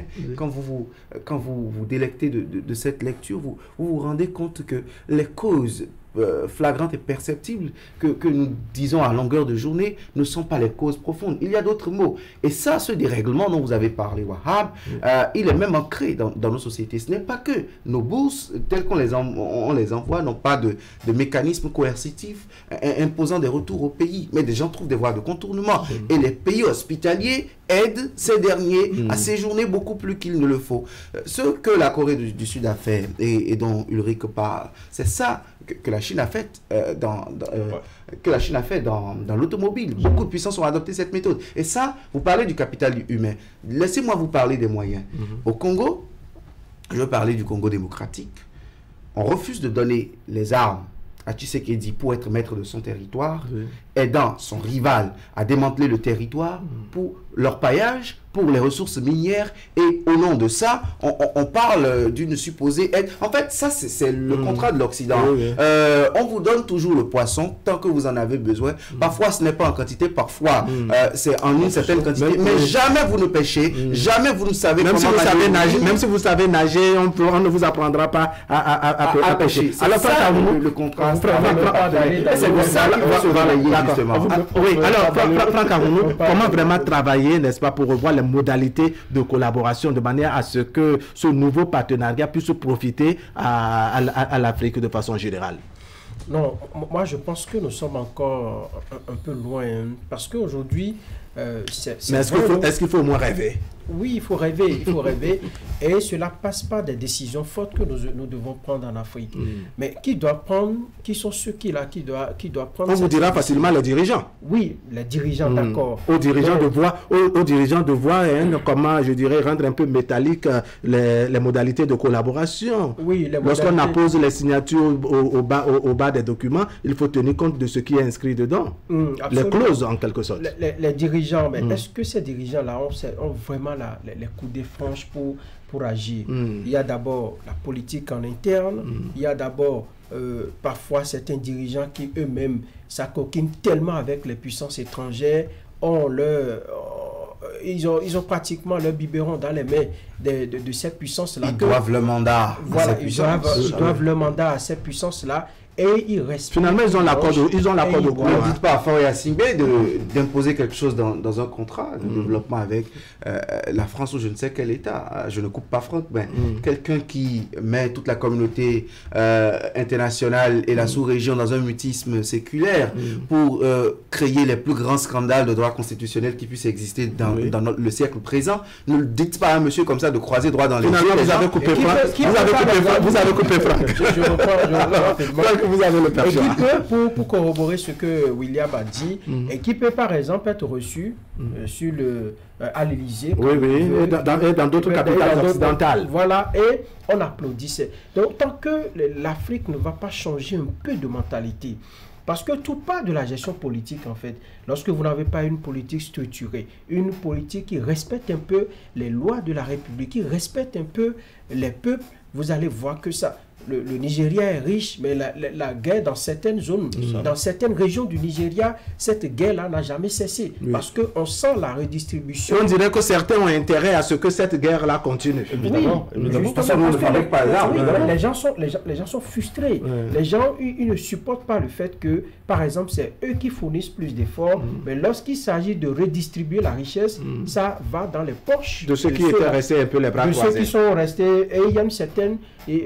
quand vous voyez le fossé entre certaines classes et l'autre classe, c'est que le fossé est très grand. Tant qu'on ne va pas régler ces problèmes-là, parce que pour l'Africain, lorsque vous accédez au pouvoir, c'est que vous êtes venu pour devenir riche, vous êtes venu pour devenir un homme fort économiquement, vous êtes venu pour vous accaparer de tout ce qui est là. Le président, les dirigeants africains, ou d'abord partant de nos lois, ça rend trop puissant de ces pays-là. Oui. C'est vrai que lorsqu'on cite, par exemple, l'exemple de la Chine, lorsqu'on cite l'exemple de certains pays asiatiques, eux, ils l'ont fait au prix de lourds sacrifices de liberté. Oui. Parce que dans ces pays-là, c'est pas facile de critiquer non plus. Si les gens en sont arrivés là, c'est qu'ils ont payé un peu le prix de ce que nous appelons liberté, de ci, de ça. À un moment donné, on est resté droit dans ses bottes, on a pris des décisions qui ont fâché, mais aujourd'hui, ça porte ses fruits. C'est pour dire que nous devons, en Afrique, on ne peut pas le faire parce que nous ne sommes pas à ce niveau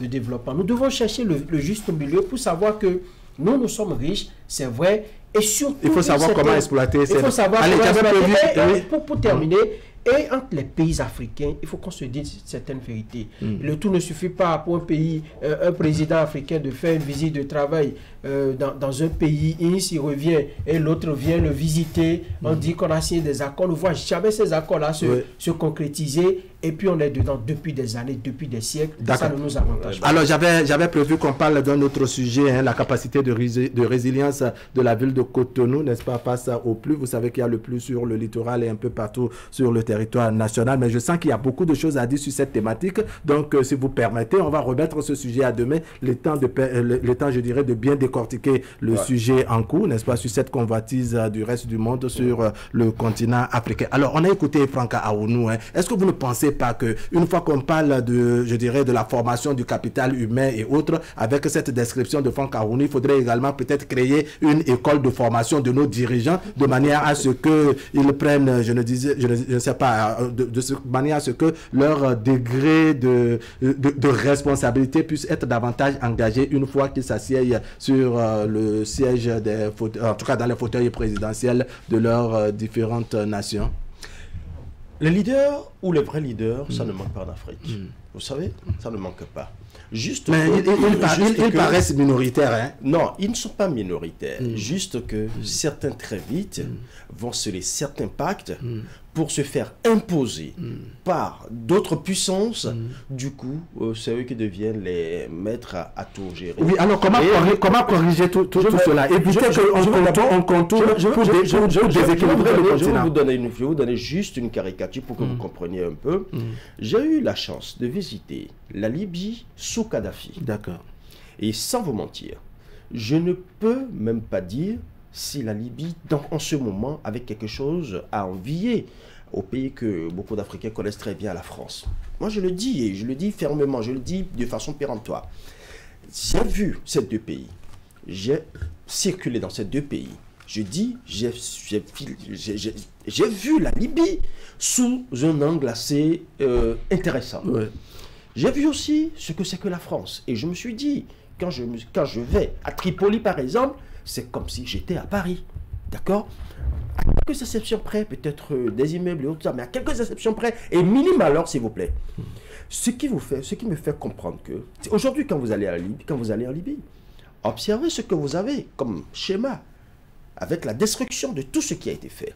C'est pour vous faire comprendre que, quand un dirigeant a une vision futuriste pour son pays, quand un dirigeant constate que les ressources de mon pays, je dois les faire fructifier pour que mon pays s'en sorte, pour que mon pays soit propulsé au devant de la scène, il y a toujours ces Occidentaux, en général, là je parle des puissances étrangères, qui d'une certaine manière incitent toujours, pas des étrangers, incitent toujours des frères du même pays pour faire obstacle à ce développement. Muammar Kadhafi n'a pas été tué par des étrangers. Muammar Kadhafi a été tué par ses propres, par ses frères libyens. Quand on parle, quand aussi des pays dont je tais le nom, je dis, ces pays n'ont pas pu tuer Kadhafi sans les Libyens. Donc comprenez que ça, c'est parti de l'Afrique. Quand on dit que Muammar Kadhafi a été tué par l'Afrique, ce n'est pas parce que les étrangers sont venus s'imposer. Non, l'Afrique s'est tue et a regardé faire. Donc, il y a une complicité tacite qui fait que nous végétons dans ce chaos. Ce petit pays, cet exemple que je vous ai donné, montre clairement que l'Afrique a tout autant la possibilité de se développer comme les autres pays, comme les autres continents. Mais il faut que les frères africains, c'est-à-dire d'abord d'un même pays, ensuite du même continent, comprennent et s'imprègne, se donne cette dynamique futuriste.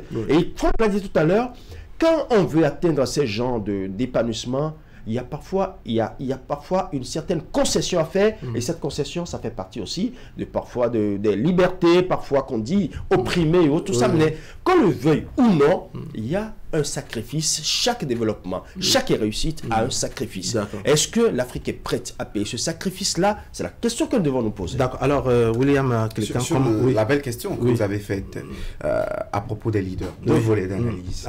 Je crois que c'est une question qui me tient sérieusement à cœur. Vous savez pas, il ne suffit pas de voter des lois, des chartes de partis politiques, des codes électoraux, pour faire entendre raison à une classe politique. Ce n'est pas suffisant. Avoir 2-3 partis politiques qui n'apprennent absolument rien à des personnes qui après seront candidats. Je ne parle pas d'abord du président de la République, parce que pour moi, le pouvoir commence au quartier. La citoyenneté commence dans la rue. Ensuite dans la commune, ensuite au niveau départemental, ensuite à l'échelle nationale. Le mauvais maire sera le mauvais président de la République. Le mauvais chef quartier sera le ministre des Affaires étrangères qui va créer des incidents diplomatiques pour son pays. Des gens très ignorants de l'histoire de leur pays. Des gens qui n'ont aucune idée de la boussole dans laquelle leur pays doit aller. Ok, nous sommes à un statut tel aujourd'hui. Mais on sort massivement pour les élire. Oui, nous sortons pour les élire à coup de billets de banque, à coup de bien des gens sont soudoyés pour la cause. Et en résumé, il faut une école pour leur enseigner l'histoire du pays. Avec beaucoup de tribalisme et de régionalisme, parce que je crois que ceux qui nous gouvernent actuellement connaîtraient un peu l'histoire diplomatique de notre pays, que nous ne vivrions pas les incidents que nous vivons aujourd'hui sur une certaine crise que nous avons avec un voisin à nous. Je ferme la parenthèse pour dire qu'il faut des gens qui ont connaissance des grands enjeux d'un État, qui ont la réalité de la République inculquée en leur sein, la réalité de leur État, parce qu'ils ont à développer leur pays, et leur pays en fonction de leur contexte propre à eux, qui ne ressemble aucunement, même au voisin, au contexte du voisin le plus proche d'eux. Et ensuite, quand une classe politique est formée comme cela se doit à ce point, il faut ensuite éduquer les populations. Alors, de votre analyse, très rapidement, qu'est-ce qu'il faut faire pour que ce nouveau partenariat, n'est-ce pas, avec la Corée du Sud, et le continent, puisse profiter au continent de façon générale, selon vous? C'est-à-dire comment éviter les erreurs du passé, parce qu'on avait des anciens. Oui. Nous partons déjà sur de mauvaises bases. Avec cette rencontre? Oui, selon lesquelles, la base selon laquelle du moins, on ne parle pas assez de transfert de technologie encore. Les clauses du contrat s'intéressent à nos minerais. Nos minerais, ils sont bons, ils sont juteux. Tout le monde vient en prendre. Si c'est pour venir en prendre encore, ce partenaire, il est malvenu. Ce que nous voulons, ce sont ceux qui viendront nous enseigner, un peu comme les petits Coréens le font à 14-13 ans. Ils créent de petits téléphones portables pour communiquer. C'est ceux qui vont enseigner ça à nos enfants parce qu'ils sont tout aussi intelligents. J'ai une nièce hier qui a déverrouillé mon téléphone malgré mon schéma et mon empreinte digitale. Elle a 5 ans. Celle-là, si un Coréen l'apprend, elle peut s'en sortir. C'est ça que nous voulons. Nous ne voulons plus des gens qui vont nous enseigner la langue de Molière, à en parler sur des plateaux, à édifier une certaine démocratie, sans que cela ne change substantiellement pas grand-chose. Si c'est pour venir prendre du minerai, il faut installer des industries. Il faut miser sur la formation de la ressource humaine et les équipements, la technologie. La Corée en a.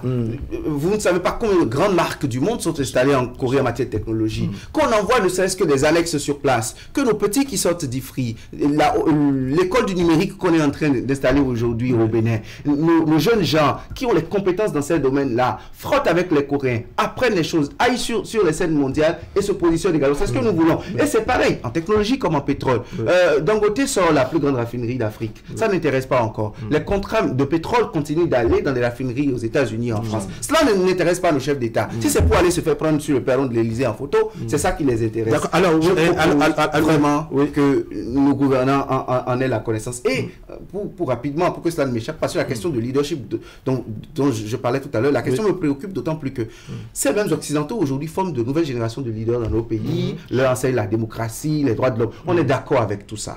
On est vraiment d'accord. Mais les droits de l'homme ne sont pas deux poids, deux mesures. Ce sont eux qui nous ont enseigné que ce sont des règles universelles. Ils n'ont pas à avoir une loupe, à une lentille donnée sur un pays pour les questions de droits de l'homme et avec une autre lentille. Autrement, ça sera du deux poids, deux mesures. Oui. Franck, la solution, je dirais, pour qu'on évite les erreurs du passé avec le nouveau partenaire, c'est quoi selon vous? Non, je voudrais revenir sur le plan du développement de William. Oui. En réalité, ceux qui sont à la tête de nos États, c'est pas qu'ils ignorent l'histoire de nos pays. Quand vous prenez le Niger, pour un général qui est resté toujours dans les arcanes du pouvoir, qui a géré sous Youssoufou, qui a géré une partie du pouvoir avec un temps de pouvoir avec Bazoum, et qui se lève un beau matin, qui trouve que tout ce qui était fait jusque-là, que c'est pas bien, qui prend les armes, qui renverse celui-là et s'installe. Vous avez vu combien de fois un général, on me dira par exemple qu'un général ne connaît pas l'histoire. Tout au moins, il sait que pour que le pays aille bien, il faut une armée forte, pas une armée qui sort des casernes à la moindre d'incantade et qui vient braquer les armes pour prendre le pouvoir. Une armée forte qui défend le territoire, qui défend les intérêts du pays. Et il faut une armée qui sécurise également le territoire, mais pas une armée qui sort dans les rues ou qui sort des casernes pour aller prendre le pouvoir politique, pour chercher à l'exercer, parce qu'ils sont tous les États dans lesquels... En résumé, vous estimez qu'ils connaissent l'histoire. Moi, je sais que ces gens-là connaissent l'histoire. Oui, ensuite. Lorsque vous prenez le Sénégal, j'insiste, le Sénégal, le jeune Diomaye Faye aujourd'hui, vous avez vu le combat qu'ils ont mené. Même s'ils ne connaissaient pas tous les pans de l'histoire de son pays, c'est que... C'est une exception, Diomaye Faye. Oui, l'étape auquel il est arrivé maintenant, je pense qu'il devait se ressourcer. Il devait avoir les livres qu'il faut, il devait avoir les langues qu'il faut pour qu'on puisse lui dire, voilà ce qu'il faut faire, voilà ce qu'il faut. Mais lorsque, à un instant de sa vie, voir ses intérêts menacés, vous allez le méconnaître. D'abord, il y a quelqu'un qui a un imam ou je ne sais, un religieux qui a insulté Sonko, on l'a mis au youf, je ne sais pas si... Pour aller voir de l'intérieur à quoi ressemble une cellule. À quoi ressemble une cellule. C'est pour dire que ils connaissent bien ce qu'il faut, ces dirigeants. Ils connaissent l'histoire de leur pays, mais lorsqu'ils sentent leur intérêt menacé, ils deviennent des bêtes en rage. Mais quand on prête serment, c'est pas pour les intérêts personnels, c'est pour l'intérêt de la nation, c'est l'intérêt général. Ils s'en bavent éperdument. Il y a des présidents. C'est ça leur méconnaissance en fait, des enjeux de leur pays. En fait, quand on connaît, on revient de leur pays, on voudrait amener ça. C'est d'abord leur dignité, c'est d'abord leur personne. Ils sont trop imbus des intérêts de leur pays, ils sont trop imbus de leur personnalité. D'accord, donc c'est ce que vous aviez à dire en complément à ce que disait William Clécan. Maintenant sur la solution qu'il faut, n'est-ce pas, pour éviter que les réalités que nous avons vécues avec les précédents partenaires, n'est-ce pas, ne se répètent plus avec, je dirais, la Corée du Sud. Qu'est-ce que vous préconisez? Il faut allumer nos esprits. Moi, je pense qu'il ne faut pas aller signer des papiers qui ne valent rien du tout. Il faut éviter un délestage des esprits. Oui, lorsqu'on vous appelle en 48 heures pour vous exposer, pour vous miroiter les intérêts, que tout ce que vous pouvez gagner dans un partenariat, prenez la peine. Il s'agit de l'avenir d'un État. Il ne s'agit pas de la personne de Ulrich, futur président, ou de l'avenir de William, président, mais il s'agit de l'avenir d'un État. Parce que peut-être que vous signez ce contrat-là, après avoir exercé 3 ans de pouvoir, dans 2 ans ou 3 ans, vous allez partir. Il faut penser à demain, il faut penser aux jeunes, il faut penser aux femmes, il faut penser à l'économie, à comment est-ce que ce bout de papier que vous signez aujourd'hui peut profiter à vous. Mais très souvent, il y a des non-dits dans ces contrats-là qu'on ne maîtrise pas toujours. Et c'est bien plus tard qu'on se rend compte que même ces Africains-là veulent enfoncer leurs États et veulent s'enrichir Et c'est dommage pour l'Afrique, c'est dommage pour ces dirigeants. Donc, en résumé, Maurice Gaba, quand on va à ces rendez-vous, comme l'a dit Franck Arounou, il faut beaucoup plus penser à l'avenir de toute une nation et ne pas seulement penser aux chaleureuses poignées de main, au champagne qu'on va siffler à la fin, bref, le cocktail qui est prévu après les échanges dans les salles climatisées. J'aime bien la caricature et je pense que c'est sûr à quoi il faut penser tout de suite. Mais il y a quelque chose de plus important et qui joue aussi dans la balance. Vous savez, j'ai vu des chefs d'État africains qui malheureusement ont été éteints, mais qui tutoyaient, mais alors tutoyaient leurs partenaires. Quand je dis tutoyer, ça ne veut pas dire c'est juste toi et moi, non, mais c'est parce que je me dis, nous voulons faire un partenariat. Tu as besoin de moi, j'ai besoin de toi. Et alors là, je ne me mets pas en position de faiblesse vis-à-vis de toi. Tu me dis ce que tu m'apportes et je te dis ce que je t'apporte. Et si déjà vous partez avec des bases... Un partenariat d'égal à égal, ça ce sont les expressions de Patrick Lumumba. Si vous partez sur des bases où c'est le vouvoiement et le tutoiement qui se présentent, où l'autre me tutoie et moi je le vouvoie, là il y a déjà un déséquilibre de force, même si nous savons que les rapports diplomatiques et les rapports économiques ont toujours été un rapport de force. Mais une chose est certaine, j'ai la matière première. Sans moi, tu vas fouiller par... Prenez-moi au sérieux, tu ne vas pas développer tes entreprises, tes industries sans moi. Et maintenant, moi-même, j'ai besoin de toi. Alors, asseyons-nous sur une table de façon équitable. Un peu comme la table ronde. Là, nous sommes tous égaux. Et tu me dis que tu mets sur table tes intérêts. Je mets sur table mes intérêts. Nous jugeons pas sur le principe du vouvoiement. C'est-à-dire, oui, s'il vous plaît, faire un salam alek. Non. Il faut dire clairement ce qu'il est. Alors, quand votre vis-à-vis du dirigeant africain lui dit, écoute, moi je vais travailler à t'aider à renouveler ton mandat est-ce que vous pensez que le discours va continuer avec ce bon mouvement de danse? Et c'est là où justement nos dirigeants pêchent. Ils pêchent contre leur peuple, ils pêchent contre leurs ancêtres, ils pêchent contre tout le continent. Parce qu'en réalité, le peuple ne les a pas élus juste pour qu'ils aillent défendre leurs intérêts égoïstes et minimalistes.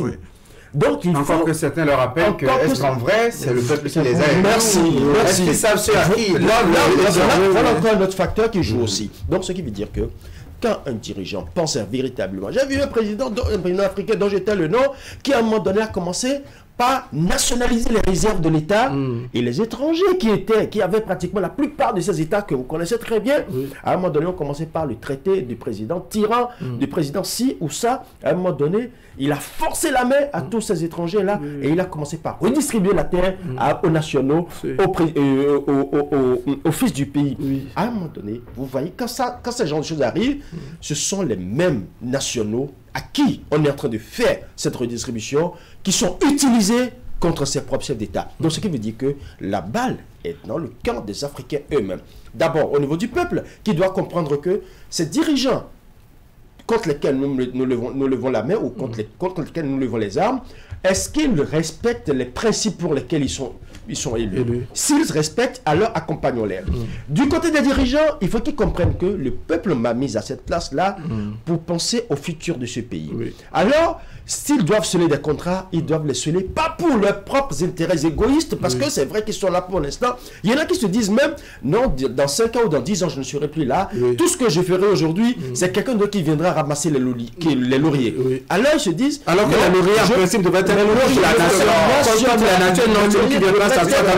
toute la communauté pour laquelle on travaille. Alors là, il faut d'abord qu'on commence par taire les intérêts égoïstes et qui ne nous permettent pas de voir plus loin que le bout de nos... Alors William, vous savez, quand ce genre de contrat tombe sur la table des présidents, ils mettent par exemple des opérateurs économiques qui sont capables de financer leur campagne, de financer les actions politiques pour eux. Et lorsque vous avez mis ces gens, soit c'est un beau-frère, soit c'est un proche à vous, et ils signent un contrat, ça dit que dans le contrat, il y a des compartiments. On peut dire par exemple les gangs blé là. Moi, j'ai un gars qui va s'en occuper. C'est lui qui les ramasse sur l'ensemble du territoire et qui exporte ça. De la ferraille. De la ferraille. Parce que par exemple, en Corée du Sud, la sidérurgie est très développée. Donc, pour envoyer ça, j'ai un gars qui peut demain financer ma campagne, on le met dedans.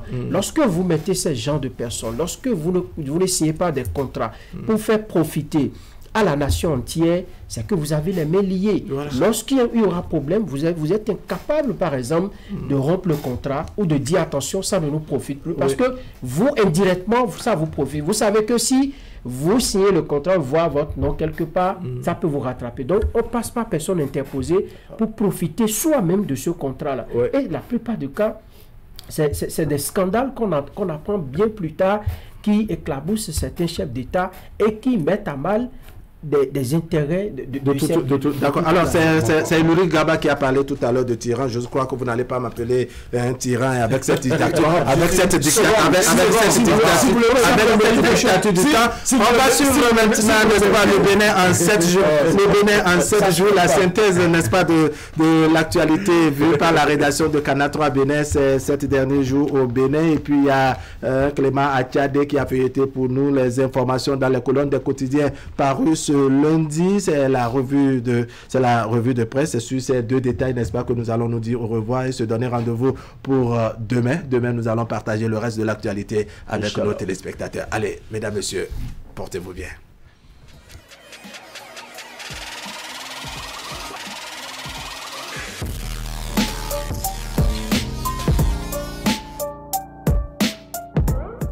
Le point de l'actualité hebdomadaire sur la 3, c'est dans une semaine au Bénin. Mesdames et messieurs, bonjour. Voici l'essentiel à retenir pour le compte de la semaine écoulée.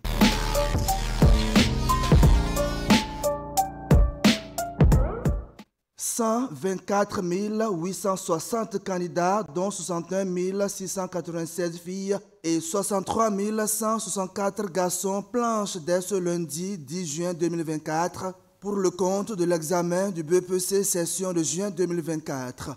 L'effectif de cette année a connu une augmentation par rapport à la session de l'année 2023 avec un accroissement de 3 016 candidats. Dimanche 9 juin 2024, veille du lancement officiel des épreuves, le ministre des Enseignements secondaires, techniques et de la formation professionnelle a adressé un message à tous les acteurs du monde éducatif. Yves Kwaro-Chabi est revenu sur la réforme introduite dans l'organisation de cet examen qui fait désormais obligation à tous les candidats de composer l'épreuve de physique, chimie et technologie. Une réforme qui vise, selon le ministre, à propulser les élèves dans l'univers de la culture des humanités et des sciences techniques et technologiques qui renforcent en eux les fondamentaux de leur époque. Quant à vous, chers candidats, sachez que le BEPC est un examen et non un concours. Ayez confiance en vous et en tout ce que vous avez appris.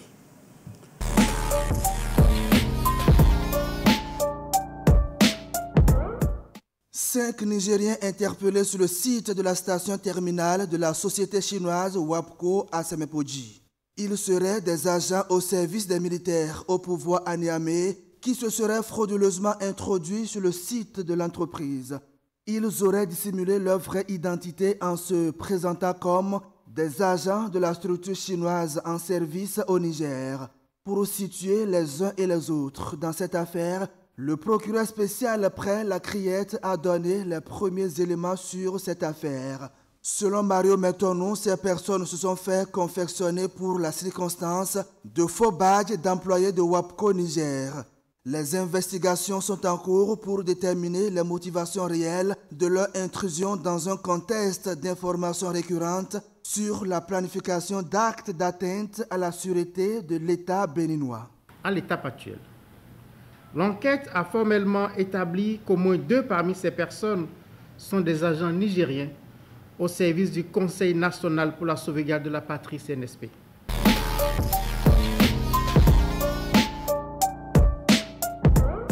La Commission électorale nationale autonome se prépare déjà pour les élections générales de 2026. À cet effet, les futurs facilitateurs dans le cadre de ces élections ont suivi une formation de renforcement des capacités en vue d'être mieux outillés. Il s'agit des membres de la plateforme électorale, des organisations de la société civile et les radios locales communautaires. Ils ont passé en revue les problèmes auxquels est confronté la Sénat dans l'exécution de sa mission et apporté des solutions. Plus précisément, il s'est agi de décrypter les dispositions du code électoral recruter les agents électoraux et assurer leur formation. À cette phase du processus électoral, la Sénat a bénéficié du soutien technique et financier de la coopération suisse au Bénin.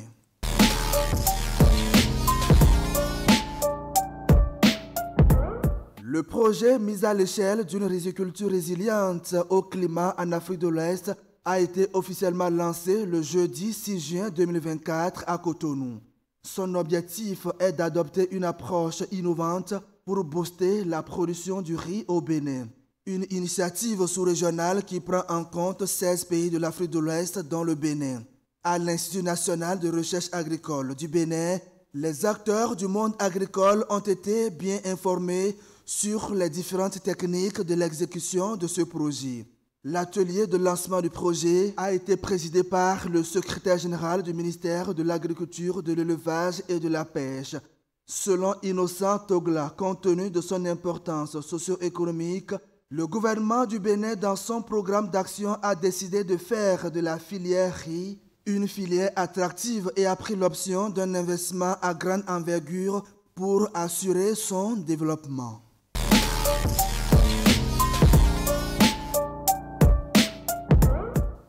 En cette période des examens de fin d'année scolaire, le Centre national de sécurité routière veille à la sécurité des candidats. Une campagne de sensibilisation est lancée le lundi 3 juin 2024 à Cotonou pour un objectif zéro accident sur les routes. Organisée conjointement avec des ONG de la place, l'opération cible les établissements scolaires situés à proximité des routes asphaltées.